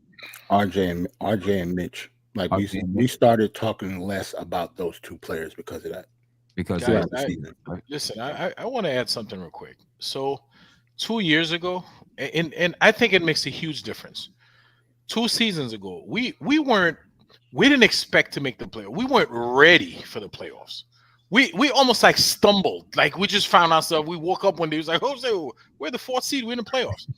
I think this year we're prepared for it. I think, the fans been talking, but I think from day one, and listen, James Dolan came out, I said, this year we expected, we have to make the playoff this year. I think in the front office, their talk is like, they've been getting ready for the playoffs all season long. We're ready this time. It's not going to be the same thing. These guys are gonna perform, man. Yeah, and but as far as those guys, I would be disappointed in Randle if he didn't come out and perform. Right, Emmanuel quickly, Quentin Grimes, his first time in the playoffs. Mitchell Robinson, his first time in the playoffs. IQ and Obi. I'm not gonna say I don't know. I think I don't know what Obi. I don't know what I'm expecting from Obi. Right, Obi's gonna do what Obi's been doing throughout the season. I think. Quickly. I'm expecting Quickly to play well for us, but I'm not worried about Quickly. I think Quickly's gonna play well. Quickly just has a don't care attitude. Right. He's going to do his thing. He's not going to second guess shots. I think he's going to ball. Randle, I think Randle,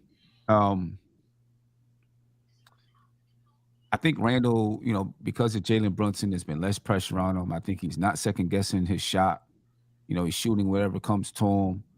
I just get scared though, because we know Randle's emotional, right? And he can get in his own head. And I get afraid that when the playoffs come, for a game or two, he gets in his own head, and I hope that he doesn't. What I hope that he does is allow Jalen Brunson from the beginning, especially since he's been out for however long he's been out, let Jalen Brunson take over from the beginning and then ease himself into the game and not just try to take it over right from the beginning. Let Jalen Brunson do it, and then he get in and do his thing. But I do think, I kind of agree with you. When you say the Knicks kind of found themselves there in that first year, I don't think that they expected that they were going to be that good of a team. And then now, we're the fourth seed in the playoffs. We're expected to do this and do that. And you kind of freeze up. Right. But I think they came into this year. They probably went into last year thinking they were going to make the playoffs and, missed it. Although they, injuries and all that stuff played a part. This year, I think they had it in their minds that we're going to get into the playoffs. And, yeah, I think it is a different mentality going into the playoffs. Did RJ say we're going to shock the world? He said it, exactly. He said we're going to shock the world. I think they definitely had a different mentality going in. I'm going to add one quick thing to that. Listen, I think Quentin Grimes is going to play with zero pressure. He's going to play exactly the way he's been playing all year, all season. Quentin Grimes he can do that, but is he going to knock down the shots? I mean, I don't think he's going to be tight. He will. He was absolutely going to play well. If he gets the ball, he's going to shoot it. He's going to listen. Is he going to knock it down? That's another different story. But he's going to take the shots. But we don't get we don't get points for that. Listen, let me tell you. Listen, points for that. We get points for him. I hope he do shoot it, AJ. I hope listen. He's got a good percentage. So if he takes the shots, eventually he's gonna work around to his percentage. So we're gonna be in good shape. Listen. IQ and Grimes can change the trajectory of this series, no doubt about it. Yeah. If those guys are balling and they're hitting their perimeter shots and they're getting in the lane and they're able to score over those trees, it's a wrap. Yeah. Cleveland doesn't have anybody that can create shots other than those first two guys, Donovan Mitchell and Garland. They don't have the shot creators. Everybody else is eating off of them. Grimes, all right. I mean, his role is a little different on this team, but he can attack the closeouts at least. They don't really have that. I just think that my concern is just those trees. And Sim, this is I don't know if you heard it. Cleveland is number one in taking away the 3-point shot. So teams only shoot like 33s, not even shoot only 33s against them. They do a good job, and then they funnel them, to their big guys in the key. Right. The Knicks, they're not a great 3-point shooting team. They was able to get it up to, I think, 19, but I think that's part of our strategy. Get them up, get that extra point for the ones that you do hit. Right. But they do give up the corner three, which is where the Knicks do like to take most of their shots. So that is going to be open for the Knicks. And that's usually, who do you see in that spot? Grimes and Obi. I don't really see anybody else in the corner, for the corner three other than those two. So that's going to be huge for us. I'm not sure how many points we're getting in the paint. Well, I should say it's going to be interesting to see because both teams like to score in the paint and both teams defend the paint pretty well. So it's going to be interesting to see how that works itself out. Yeah. Queen, it's very simple. Attack the paint, get one of those two guys in foul trouble, and then it's going to be wide open. Listen, the glass is half full. That's all you got to do, huh? That's all you got to do. That's all you got to do. Glass is half full, all right? Just get one of them in foul trouble, and it's wide open. All right? Yeah, that's a lot easier said than done. Right. Yeah. Lot easier said than done. But this is where, Randle's got to be able to play some bully ball if he has to and score inside. Yep. You know what I mean? But I also think, like, even if they are pushing you inside, if you play it smart and sometimes have Randle outside the 3-point line, this is where what's his name can come in Mobley for them Hartenstein. Right. Where if he's out there sometimes in lieu of Mitch, and I'm not saying start him, but he may be out there in lieu of Mitch sometimes because he has the ability to shoot the three. He may not have knocked it down, but people know that he can shoot it. Right. Because he has that ability to shoot the three, it could spread the floor out to open up room for Brunson and for IQ and those guys to penetrate to the basket. Right. You know what I mean? So that could help out, by using Hartenstein out there. True. I do think Hartenstein is going to see some time. I know, and I think it's strategic. And I hear what you're saying, Stafford, that Tibbs is just going to go by who's playing best in the game, and that could be true. But we've seen some games where Mitch wasn't even playing terrible, but he just liked the matchup. He just liked having iHeart out there. So it remains to be seen. Now the Knicks this season versus the Cavs, they've taken 31 3-point attempts per game, and they've hit it at 39%. Yeah. Now we'll see how much that changes in the playoffs, but right. And the Knicks have also defended them well. Right. Held them below their average. The Knicks defense is much better against Cleveland this season than overall. I hope that continues. Yeah. This is going to be. I was looking at since December 1st, the Knicks and Cleveland have an identical record. Yeah. And they're tied for the 6th best record in the league. Cleveland and New York tied for the 6th best record in the league since December 1st. Wow. So this is going to be a battle for real. It's going to be a real battle. And they the ones who got Donovan Mitchell. Right. Yeah. Right. Yeah. The one. Yeah. He was supposed to take them into being top 3 team or something like that. Right. That's why I say they got more pressure on them. They got the superstar. So Sim, Queen asked a question earlier about matchup with Donovan and Grimes. What do you think about that? I think I think that Grimes is gonna he's gonna start out on Donovan Mitchell. First game or two, he might get inducted into the playoffs. but the thing is, what'd you say? I said baptize. Mitchell go baptize. Yeah, he might get baptized a little bit, but I think he'll round into shape and figure it out. The good thing is you got Josh Hart who can step in. Yes. And even though it's Josh Hart's first time in the playoffs, I don't think he's going to be afraid of anything. I think he's looking forward to it. He can't wait. Yeah. You know what I mean? And he's going to be ready to defend. He'll be ready to defend him if Quentin Grimes is having trouble. Yeah. Josh Hart, the addition of Josh Hart has made this team so much more dangerous. Changed a lot.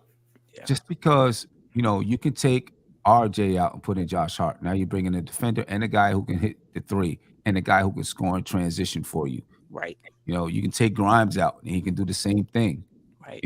I mean, his addition it's changed so much with this team. Yeah. And it's crazy. He's made them a lot better than they were before they got him. agree. Yeah, no doubt A about lot it. better. Yeah. And he I also think runs the too point on the that- second team sometimes. And Yep. quickly he'll play off the ball. Yeah. And I think we've been screaming for somebody to solidify the bench, because the person that we had in that position, right, never really fulfilled it for Tom Thibodeau, right? We had us to send him out west, for a first round pick, Yeah. With the and, first round pick. yeah, with a first round pick. So I totally agree with you, Sim. Josh Hart coming in here changed the whole complex of the bench and really solidified that bench. So, with a second, I wouldn't say second, but, when RJ comes out or he's not playing well, that's the person that you plug in, Right. besides quickly. So, I definitely got to agree with that point right there. And as soon as he came, RJ minutes went down. It was like Tibbs was like, I don't have any options. This is what I have to do. Soon as he came, Grimes minutes went to like 20, 21, 22. Because we were like, where's his minutes coming from? And RJ Barrett's minutes dropped, and RJ Barrett wasn't closing games. Then we had injuries and things like that, and things changed. I don't expect RJ to close the game in the playoffs. Me either. Not with that 3-point shooting.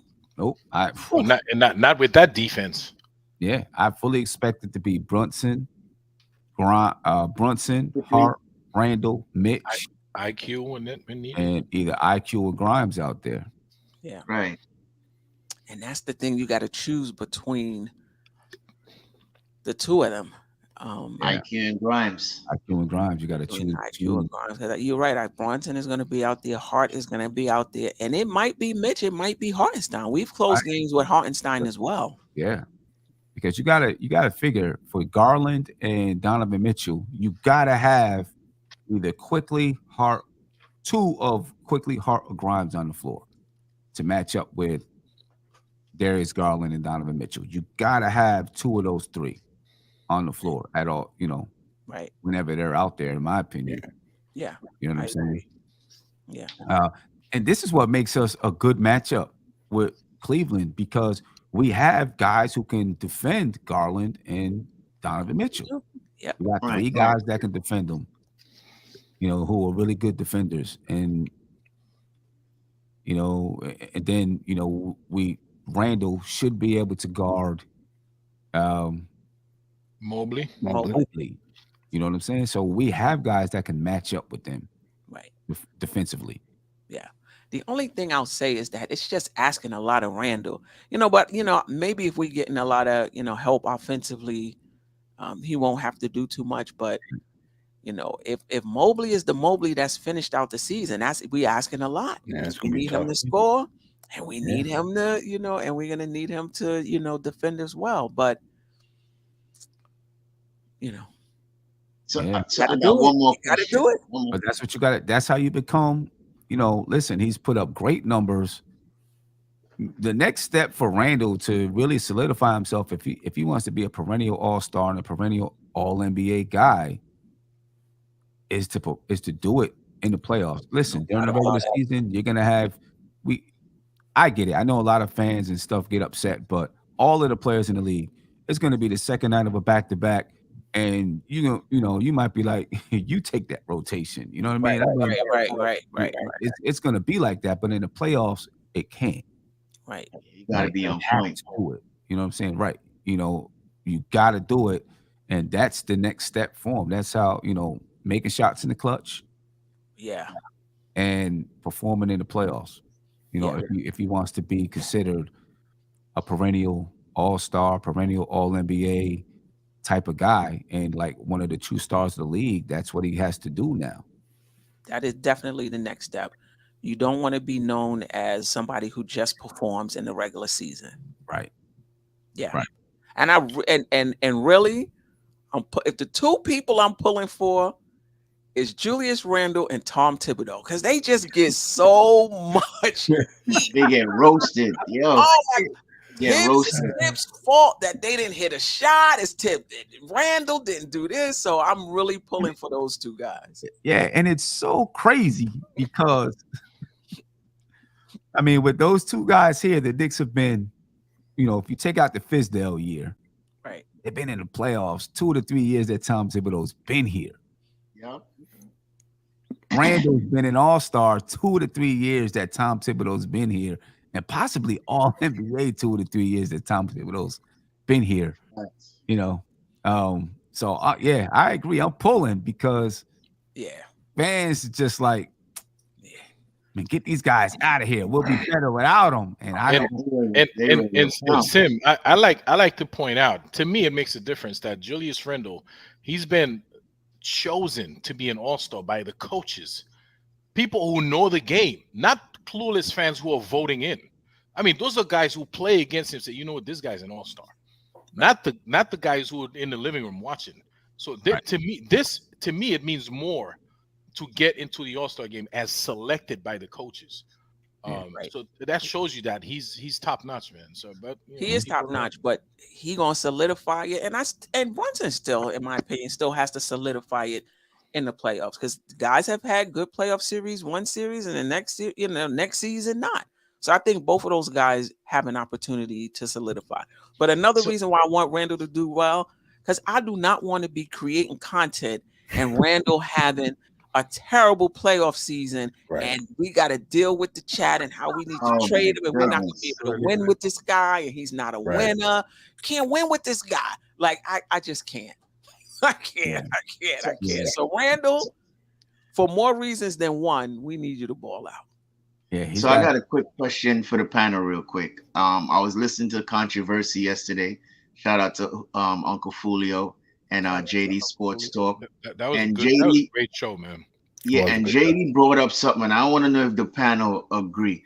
Would you put in Miles McBride for certain defensive responsibilities and spots of the game? Do you agree? I just feel like we have enough defensively with what we do have between Hart, Grimes, and Quickly. I just don't see our perimeter defense being, because he can only guard, who's he guarding? The point guard position, right? Well, I guess he could. He'll be undersized too. I just think we have enough. I would do that just to give whoever's cooking, just give him a different look. Be it Darius Garland or Donovan Mitchell. Just listen. If they already cooking, you just put them in the fire. That's fine. Smack them around a little bit, because you got 6 fouls you can use with Deuce McBride. Yeah, so, slow them down a little bit. My thing is, you're not using that many guys in the playoffs. I wouldn't be surprised if only 8 guys get used in the playoffs. You know what I'm saying? Or someone like Obi, his minutes go down to 7 minutes or something like that. Just to give Randle a breather. You're not using that many guys unless it's in dire straits. You know what I mean? Somebody fouls out or whatever. Then maybe, or someone gets hurt, right? Then maybe you use them, but I don't see it happening. I really don't. I don't see it happening at all. I wouldn't do it. I'd want to keep with, again, like I said, and I say, when you change what you've been doing, to me, that means you're panicked now. You're worried. You're scared. Right. You know what I'm saying? So when he does something like that, that means he's really worried about something. So if Deuce comes in earlier than we expect, he's worried that we can't defend these two guys or whoever it is. I don't expect, at all. Right. I wouldn't expect. I wouldn't do it. I would just keep with what I was doing. And that's what got us here. Right. If I see Deuce McBride on our playoff floor, I'm in either a very, very bad mood or a very, very good one. because we're either about to lose or about to win. Or about to win. That is the only reason he should be on the floor. Yeah. Yeah. And to your point, Sam, the only time I'm changing something is if it's an adjustment. You made me do something. Right. You know what I mean? I'm not coming in making any changes whatsoever. Right. Like we seen what Tibbs did to Frank that time. We didn't even forget that. Oh yes. Right. No, I do not want to see Deuce McBride get cooked by Donovan Mitchell for one play, and then it just ruins everything. No. Yeah. Because once a guy is hot, it's really hard. Right. Yeah. Once a guy gets comfortable. Yeah, Deuce McBride ain't got no superpowers over there. He's not going to stop Donovan Mitchell from doing anything. Yeah. You know what I mean, and he's not going to bring him in early, to say, hey, he's not playing him over quickly. He's not playing him over Josh Hart. He's not playing him over Quentin Grimes. All right. That's why I said it's either going to be late. It's either going to be we either blowing them out or they blowing us out. Yeah. Any concerns about if they shorten up the rotation, the playoffs are a bit more intense, guys playing 38, 39, 40, 40 minutes? I would be concerned for Randle and his ankle a little bit. I was about to say the same thing. Yep. Right, because that's a lot of pounding on that ankle. You know what I mean? Hopefully Brunson's ankle is healed enough where it can handle it, and his wrist. So I would definitely be concerned about that. Right. I wouldn't be surprised though if Tom Thibodeau's trying to slow it down some for the playoffs. You know what I mean? And try to play a grind out type of game. But I would definitely be concerned about that. Well, so we are the two slowest pace teams in the league. So I don't know how more you want to slow it down. We already slow. I'm about to say because they slower than we are. Like they're the only team 30th in pace. I was so surprised to hear that. Yeah. And I was looking. Our points against them is 108. Their points against us is 106. Right. Combined for the season. So I mean it's going to get slower probably for the playoffs. Right. Especially, you think we see some low hundreds? Could be low hundreds. One of those games it was like 98 to 89 or something. Yeah, like that. Yeah, exactly. It's gonna be that old 90s basketball. Yeah, especially now you get a week between. So all the game planning you're doing, and you're just, how do we shut them down? How do we shut them down? And now you're coming out after a week, a little bit rusty. Both teams have been game planning for a week. Yeah. It could be a defensive battle. And not just that. Remember, we went over the rosters while we played 4 times during the season. Our starting 5 have not played their starting 5 all season. Right. Somebody was always on one side or the other. Yep, on one side or the other. So this is going to be the first time that both of our starting 5s are actually going to meet each other, and that it just so happened to be game 1 in the playoffs. Yeah. See, if Randle plays, I hate that kind of stuff. It's not going with. Right. Well, no, but it's the same problem for them too. Like it's the first time they're playing. It's the same problem. Yeah, no doubt. Yeah. Thank you, Jeff Clafter, 92-81. 81. Yeah. Yeah. I think to your point, Sam, going back to the center matchup, I was watching, and I think I put the link in the description. There's a show on, I don't know, some channel called The Volume, and they were breaking down, the series, and they broke down the Knicks, Cleveland. And let me know if you guys agree with this. He said he picked the Knicks in 6, right? And so he said the Knicks win. I agree. Right. Yeah, I agree with that too. And Cleveland wins if. So he said the Knicks win because they have better shot creation. They are a better shot creating team than Cleveland. Yes. They are much better. They're much better spotting up off the ball. As much as I talk about the Knicks perimeter offense, Cleveland is worse. They defended Cleveland really well this year, and they did. They've held Cleveland below their season average. The Knicks defensively do much better against Cleveland than the rest of the NBA. and they have better role players and a deeper bench. This is, why he thinks the Knicks win. But for Cleveland, he said Cleveland wins if Donovan Mitchell balls out, they dominate the interior on both sides of the ball. Mm-hmm. They contain Julius Randle's bully ball attack and turn him into a jump shooter. And Isaac Okoro shoots lights out. So, I mean, and he's 44% over the last 38 games. So his three-point shooting has improved as of late. Mm-hmm. But I'm like, he asking a lot from Right. from Cleveland if that's right. And with Randle, if they keep him outside and his 3-point shot is hitting like we've seen it do this year, then they're in trouble. Yeah, and they're in trouble. And they're banking on Okoro. Okoro hasn't played. I mentioned before, Okoro hasn't played in like the last 2 or 3 weeks.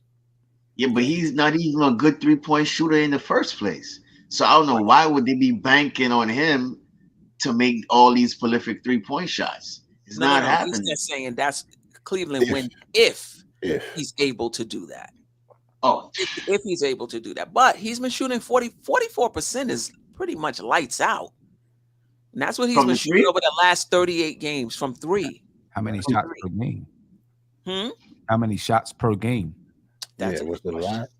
And plus, I'm gonna just assume that's true. When you think about Josh Hart shooting like 99%, he's taking like 1 or 2 a game. Right. And plus, I'm just assuming that Okoro probably cooled down a little bit. Yeah, because of the injury. Hopefully. How do you think the week off impacts the teams though? I mean, just like I'm saying, we're gonna come out rusty. Don't come out rusty. Try to find our game, and probably going into, let me see, probably about 5 minutes. They probably settle down and start running the offense.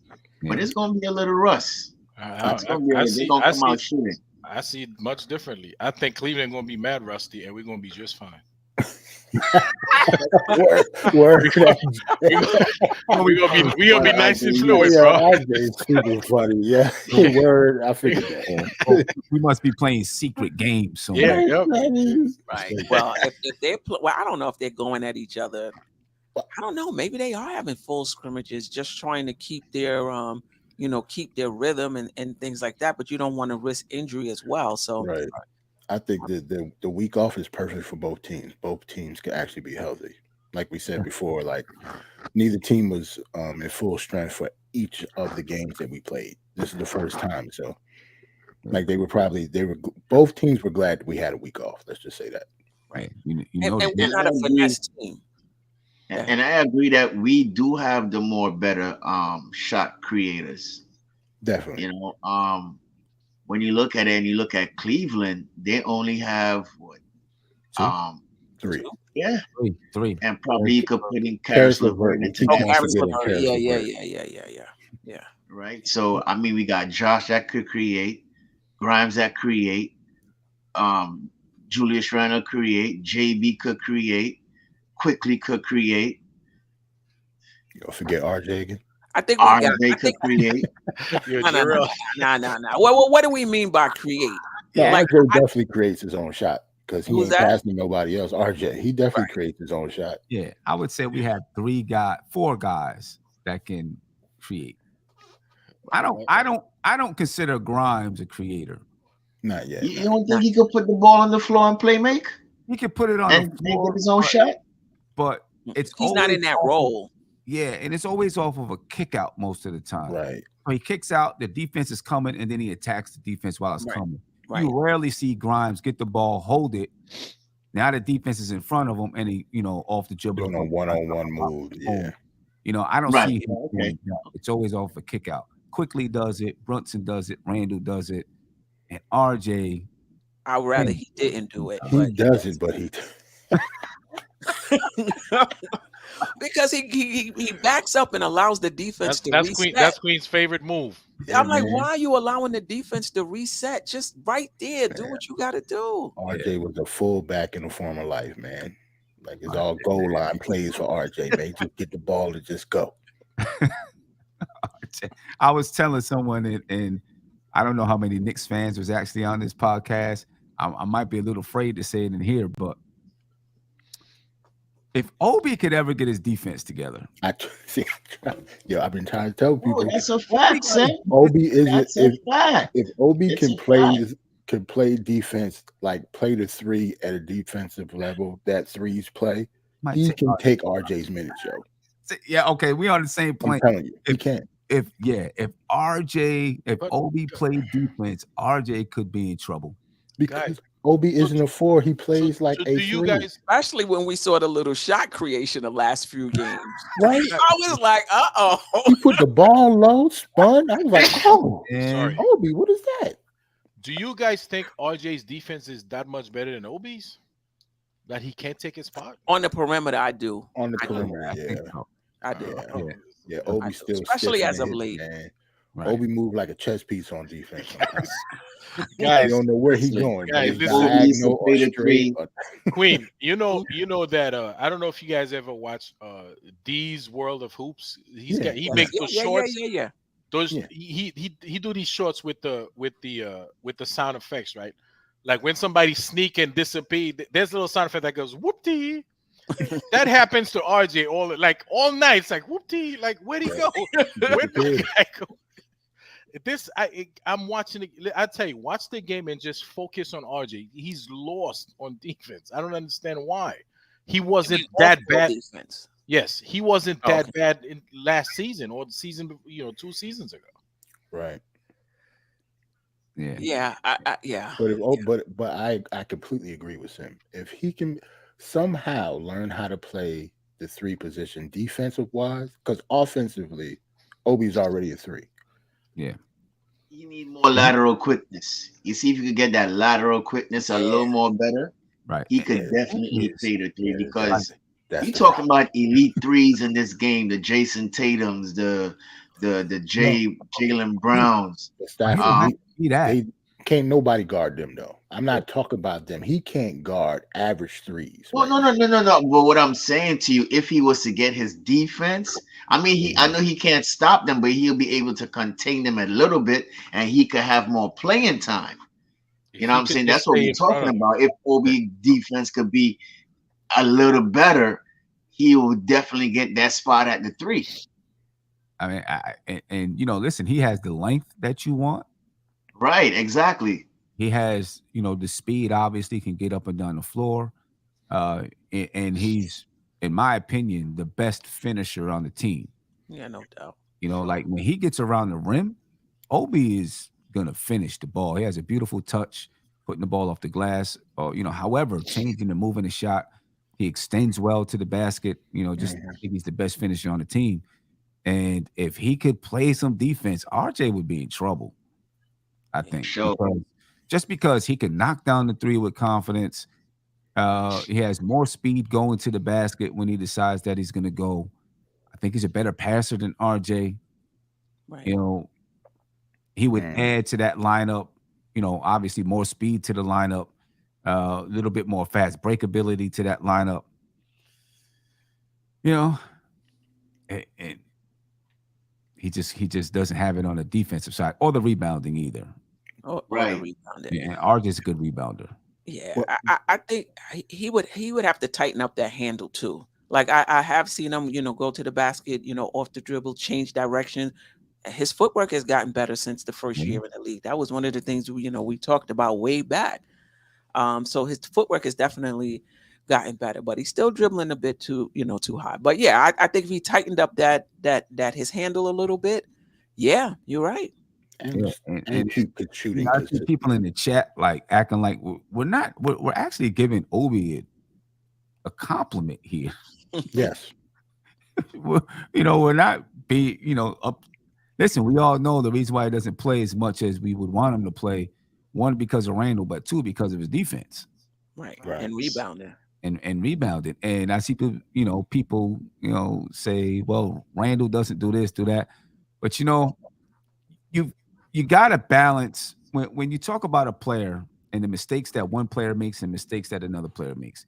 You got to balance the total output. Right. Right? So you can have a player that turns the ball over 5 times but averages 25 points a game. You can have another player that comes in and turns the ball only one time through the same 30 minutes, but only gives you 10 points a game.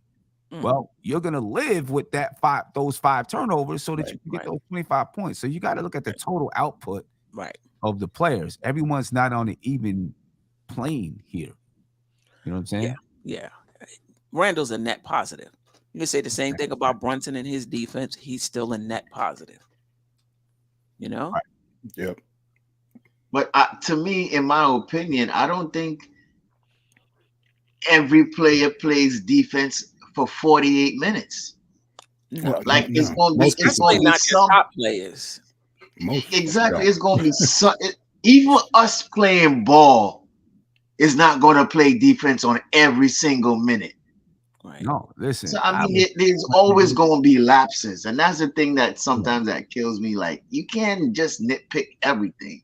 Right. I was just playing ball before I came home, and I took about 10 plays off in a 16 point game, 3-on-3. I was like, yeah, the ball is over there. I'm gonna rest right here for a second. You getting the RJ game, yo? Look at that. Yo, you getting the RJ game? Just gonna look at the ball. Yeah. Sometimes you got to take a little bit of a break, especially if you're doing a lot of scoring. Yes. Yeah. Look at the game, and I know he doesn't score like this every night, but when Randle had 57 or whatever it was, he was so gassed in the fourth quarter. Right. You know what I'm saying? He was so gassed. So when you got a guy who's your leading scorer too, I mean, your legends are able to do both, right? Michael Jordans and LeBrons and those guys can do both. The people that fall below that a lot of times can't do both. Right. That's and even then, Sim, I think they picked their spots too. I mean, made Kobe Bryant continue to rest in peace, and everybody talk about how great a defender he was. But Kobe's he picked his spots. He didn't play offense. He played offense. He didn't play every single possession, but when it was time to lock down, he did it. Lock down. Yep. Yeah. And I think that's what we're going to need from Randle. I don't expect him, with the responsibility he has on offense, to play every defensive possessions, but there are going to be times when we need him to lock in because we need a stop right now. Mm-hmm. Facts. Yeah. And he has the ability to lock in. Absolutely. Oh, he has the ability. I've seen Randle play some great defense. Obviously, we've all seen him take plays off, but we've seen Randle play some great defense. Some chase down blocks, some good hustle plays. You know what I mean? So hopefully he brings it when the Knicks really need it. That's what gets me scared about like RJ and some of these guys, because RJ, when this is the reason why he's not out there in the crunch time anymore, because when you get into crunch time, RJ is still give up a backdoor cut. And he was like, oh my From the first season against Chicago. I'm like, come on. She remembered the game. He's like, come on, man. This guy. The first season, that's funny. It's true. That's how man. I was like, come on. I'm laughing because that's what sports do to you. Like you can remember something from 3 years ago that pissed you off, like a regular season game. Right. He got beat twice that game. Another thing, from 4 years ago. Another thing with That's RJ, funny. man, he comes up with these unforced turnovers, like 2-3 of them in a row. Right. Like possession after possession. Like he, steps out of bounds, dribble ball off his foot, pass. I mean, he does these things and have that in the playoffs. He did it the last time we played Cleveland, matter of fact.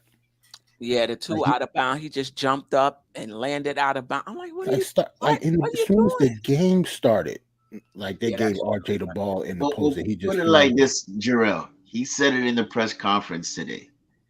Every position matters, so he knows what it is. Okay. So he can't mess up, bro. He knows that, and I'm glad he acknowledged it too. We shall see. I mean, the thing with Barrett is, I think it's mental. There are some games where he looks really tight. I'm like, not tight. I mean, where his game looks tight. I'm like, wow, look at RJ Barrett. He's passing the ball. He's driving to the rim. He's in the post. He got the nice little float. And even if he's missing, his floor game is good. And then there's other games where like the switch turns the other way. And I'm like, what is going on today? Completely disappears. Yeah, I think it's mental. I saw a picture of him. I talked about this before in that Duke uniform. I'm like, why he changed his body? That was good enough. How he looked, he already, I'm not sure why he thought he needed to get. I mean, obviously, you come in the NBA, you got to get a little stronger. But I didn't think he needed to change his body type. Like, I'm thinking maybe wiry. I was like, okay. I'm thinking maybe because he had to play the 3 more. He came in as a 2. It could have been that too. It could have been that too. He moved to the 3 and started to play 3s a little bit more. So I think maybe that's why he did it. But it was wrong though. Yeah. Whatever. Yeah, I think it did. Whatever Randle did, because Randle's playing above the rim. Yeah. Right. Go check out whoever he's working with. Him and Brunson. Yeah. RJ. Probably should slim down some over the summer. Try to get some of that speed back. I don't know if he put on, maybe he put on more muscle. Did a lot of, really hit the weights a lot, but then wasn't able to, because he does look a little slower. But there are times though when I see him, where when he makes up his mind that he's gonna attack, and it's not like, all right, I'm gonna tippy toe through the lane and try to get this kick out here or there, just attack it. He's successful. Yeah. You know what I mean? And I think he needs to just do that more. Let other people worry about if they're going to kick it out. You just attack it. Right. And then after a while, the other stuff will come. You know what I mean? Where he can get the little kick outs and stuff like that.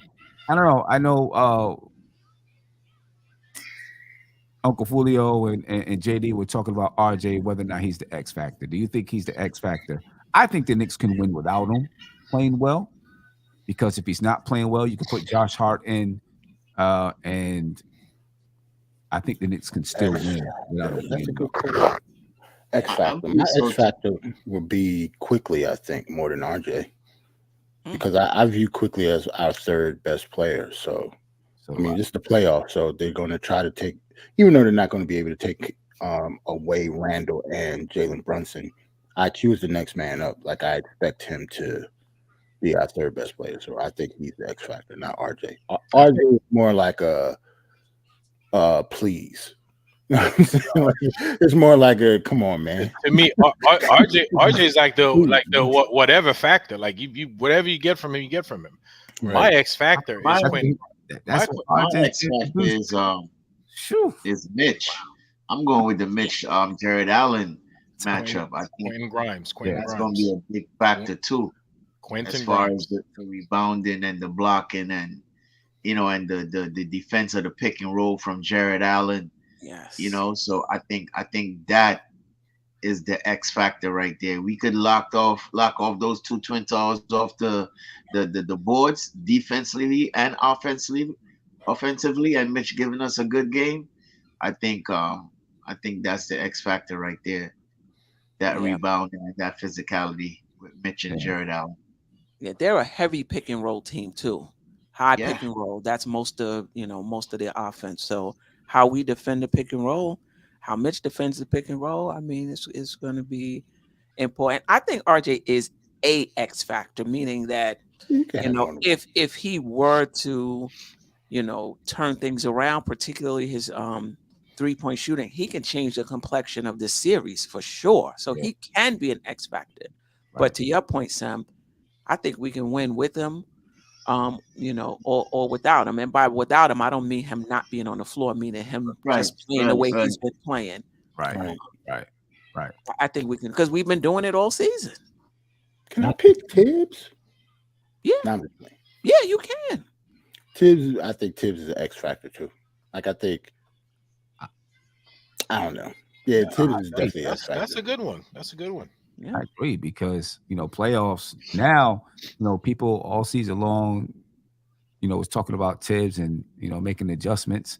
Now is when the adjustments really come in. because you're going game to game with the same team. Right.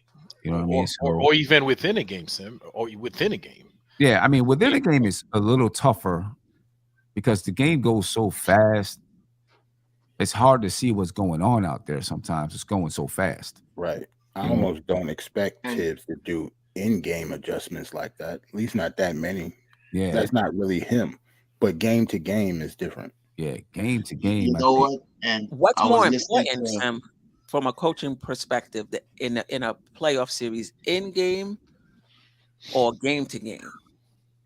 No, because I feel like in game, see, like you prepare for a game, right? And you prepare for certain things. If you try to prepare for too many factors, then you're almost doing nothing because your players aren't going to remember all of that. So you really got to focus in on a few things that you're going to do defensively and offensively. And so when you focus in on those few things, and if it's not working, it's only a few little things you can do to switch it up. Right. You know, I don't think there's any magical adjustment you can make that's going to really change the complexion of the game, except for your substitutions, maybe. Right? This guy's really, really playing bad. He's not going to play anymore. Right. You know, and I'm going to keep in the guy that's playing well. So I kind of think it's game to game. You know what I mean? Game to game, when you can, because like when you're looking at the game from the sideline, like from the coach to the player to the fan live, everything looks different. Right. Right. From a coach, you see all the little things that your players aren't doing. You know what I'm saying? And you know, you see the good things that they do, but you see all these little things that they're not doing. It's hard sometimes because the game is going back and forth. It doesn't look like it on TV, right? But when you're actually sitting sideline, the game feels like it's going back and forth, right? And everything's moving and going, and you can't figure out what exactly are they doing, right? As a player, when you're playing it, you can't figure out nothing for real. You know what I'm saying? Like you're out there and you're like, man, why is this guy right here all the time? Or right, you know, it's hard to figure out really what's happening. Right. You know, from the fans, you know, you're caught up in everything. All you see is, you know, this guy's missing shots, or this guy missed that rotation or that rotation. But when you then start to sit down and you can see the game, you know, and you're actually analyzing the game, now you can see, well, they did this. This is exactly what they were doing. You know, so how am I going to game plan against that particular thing that shut out Julius Randle or you know, shut out RJ? How am I going to game plan against that? What are we going to do there? It's hard to see those things in the game. Like I used the example when we played this team in the playoffs and we were up 23-2, right? Our whole game plan was to stop this one girl that was a shooter, because that's all they did is go to her. In the second half, they started getting all the rebounds and putting them back, and they came back. We ended up winning the game, but I didn't make any kind of adjustment in the game, you know, besides deciding if we were going to take the press on or take the press off or keep the press on, or, you know, seeing little areas where we could push the ball up the floor or put one player on her, right? Little things like that. But after the game, afterwards, when I look back at the tape, what I realized is they said, okay, since they're really focused on her, we're going to let her keep doing what she's doing. Instead of sending 3 people to screen her, we're only going to send 1, and we're going to have everybody else hovering around the paint. Crash the boards. They're going to get the rebound. But, of course, I couldn't see that until afterwards when I looked at the tape. Then I could see, oh, that's what they were doing. Right. You know, so it's hard to do it in game. Knicks fans would have had other than little Knicks fans would have had since after that. What was that reporter name? Shelbourne? Is it? Yeah, Ramona Shelbourne.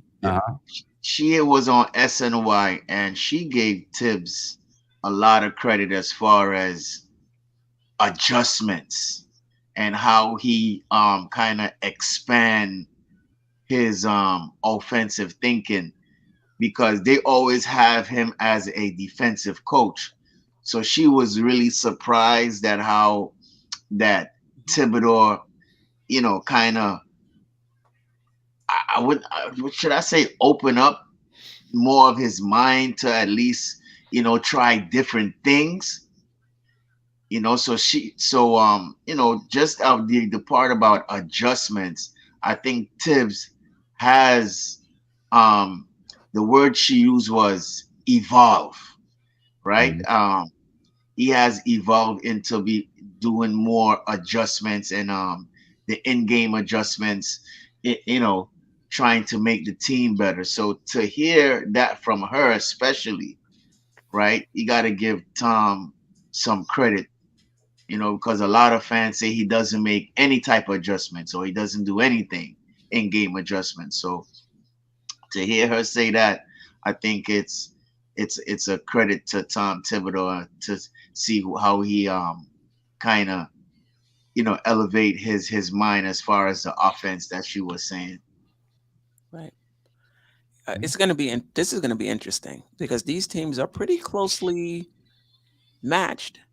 And so the adjustments are going to, and the adjustments to the adjustments are going to be super important. So I'm going to be looking at Tibbs too, and to see what's that different wrinkle, right? That he put in to help, because I think, Okoro, even if he doesn't, obviously Brunson wins that, matchup head to head. But if he makes Brunson work and wears him down over the course of the game, then he might be a little less effective in that fourth, in that fourth quarter. So that's going to be interesting too. And I hear, what Stafford was saying, just set a screen, so he could get down the court easier. Yeah, I mean, that can, but that also takes work though. You know what I'm saying? And that's what happens when somebody, I think the other team understands, okay, they may set screens and do this, but it works and it wears you down. Right. You know what I mean? And that's where Tom Thibodeau has, he's got to have the chops to say, all right, I'm going to let Brunson go off the ball and we'll let Quickly bring the ball up or something like that. You got to be able to do some things like that. Yeah. And those are the kind of little adjustments, you can make in game because, some of those things you can really see. Right. A curl is really, really on Brunson. Right. We'll let Quickly bring the ball up. And that way Brunson is off the ball. We kind of negate that whole thing. Right.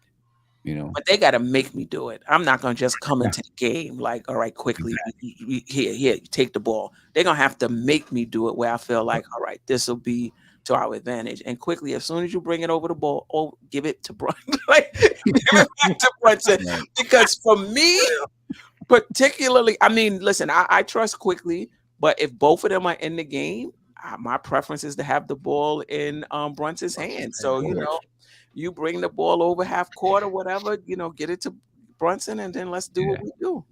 That's one thing I get scared with Quickly, that he gets so excited about being in the playoffs, he just goes off and does the old Quickly. You know what I mean? Like I was about to say that. Revert back.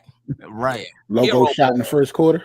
And I had a girl on my team. It wasn't even the playoffs though. We were just playing a big game. And she was just all over the place and her heart started beating too hard. And, she was just everywhere. She's shooting the ball. It's going all over the backboard and stuff. I'm like, oh my. She was just so pumped up. I'm afraid that's going to happen quickly though. Maybe the first game or something. He just, is wilding out, loses it a little bit, shooting all kinds of crazy shots or something. Right, trying to be, yeah, that's a good point. Listen, everybody relax. Exactly. Stay within the confines, stay with the game plan. Yeah. Don't try to do too much. Because that adrenaline is gonna be pumping, man. Yeah. Right. Yeah. Man, it would be nice if Cleveland was one of those cities where there was a lot of New Yorkers there. So there would be half fans in the building, but it's not. If you're not from Cleveland, you ain't in Cleveland. But I wanted it. But Sim was saying so we can have fans. I would have went, but I was like, I'm not going to Cleveland. Like, what am I doing in Cleveland? I'm good. No, I'm good. Yeah, I would have considered, but nah. Be in New Orleans, like that would be the conference. That would be the finals. The finals. Finals. Yeah. Yeah. Yeah, Cleveland. Yeah. No, I'm good. Yeah, Exactly. Well, the Knicks play Saturday, 6 p.m. 6 p.m. Game 1 in Cleveland. Yeah, I'm super ready and super excited. And super excited to see you guys at the game. Man. Oh man, I can't wait for that. Game 4. four. Yep, game 4. I'm excited. Can't wait for that. Hopefully, it's a closeout game where the Knicks are closing them out. Right, exactly. So that means a sweep. You thinking sweep? Sweep, yeah. That means a sweep. That's what I'm talking about. That's the spirit, man. Yeah, I just don't want it to be the other way around. Right. Oh my God. Nah, Can't be that. I'm selling that ticket, Sim. I'm gonna let you know that right now. If it's the staving off elimination, it should be exciting though. It would definitely be exciting if you staying on. I mean, that if the Knicks they start winning that game, the crowd is gonna be crazy. That's true. Yeah, it's gonna be crazy. Yeah. It's gonna be bananas. Yeah, it is. Yeah. But anyway, any last words? Nah, man. Salute to the chat, Go man. Knicks. Chat jumping. Hey, before we leave, hit the like button. Yes, get him at Jay. Get him at Jay. Right. Yeah. No, they're all right today. Believe it or not, man. Listen, but we still. We got 81. There's still a few people holding. There's still a few people holding back. Come on, man. Just hit the like button. Yeah, smash that like button on the way out. Yeah, definitely. I appreciate y'all. Jarrell, Ajay, Staffordon, Sim. I appreciate you. Sim, you got anything coming up? I'm probably gonna do something tomorrow during the day. Tomorrow, I'm gonna be on with Die Hard on Thursday. Okay. Friday, I wanted to get on Friday, but I got to take my daughter somewhere. So Friday's probably out the question for me unless I do something small from there. But I don't think so. So I'll probably do something tomorrow, either tomorrow during the day or when I get home from workouts tomorrow. And Any then, pregame before the game on Saturday? Saturday itself? I mean, if we're not doing a watch party, which I want to talk to Steph about, if we're not doing that, then I'm definitely gonna be doing a pregame. Okay. Show. Yeah, without a doubt. Let's go. Oh, Queen, we didn't talk about didn't talk about the new kid they signed. The Knicks sign. I guess we could talk about that on Thursday. Yeah, we can talk about on Thursday. Isaiah, Robbie. Robbie or Roby? Roby. Roby. Because he can't play anyway. Like he can't play, but that's a move for the summer. Yeah. Sim put out a video. Did you see it? No, I haven't. Yeah, he put out a video. Yeah. We just kind of talked about him and the purpose of signing him now. I think it's more for trade purposes, really. Right. He's pretty much $400,000. It might be trading somebody on the team and having insurance. RJ. Hey, yeah. It can go either way. Oh boy. It can go either way. They gave him $400,000 for one day, and he wasn't even at the game or nothing. So he just got $400,000 to sit home. Just to sit home and chill. Wow. Must be nice. Telling you. Be nice. You got the best agent ever. Yeah. All right. Until next time, family. All right. Peace. Sister, you one of a kind. Yes. Sister, it's time you That's shine. Don't stop. Where you at? Don't stop. Where you at? Don't stop. What?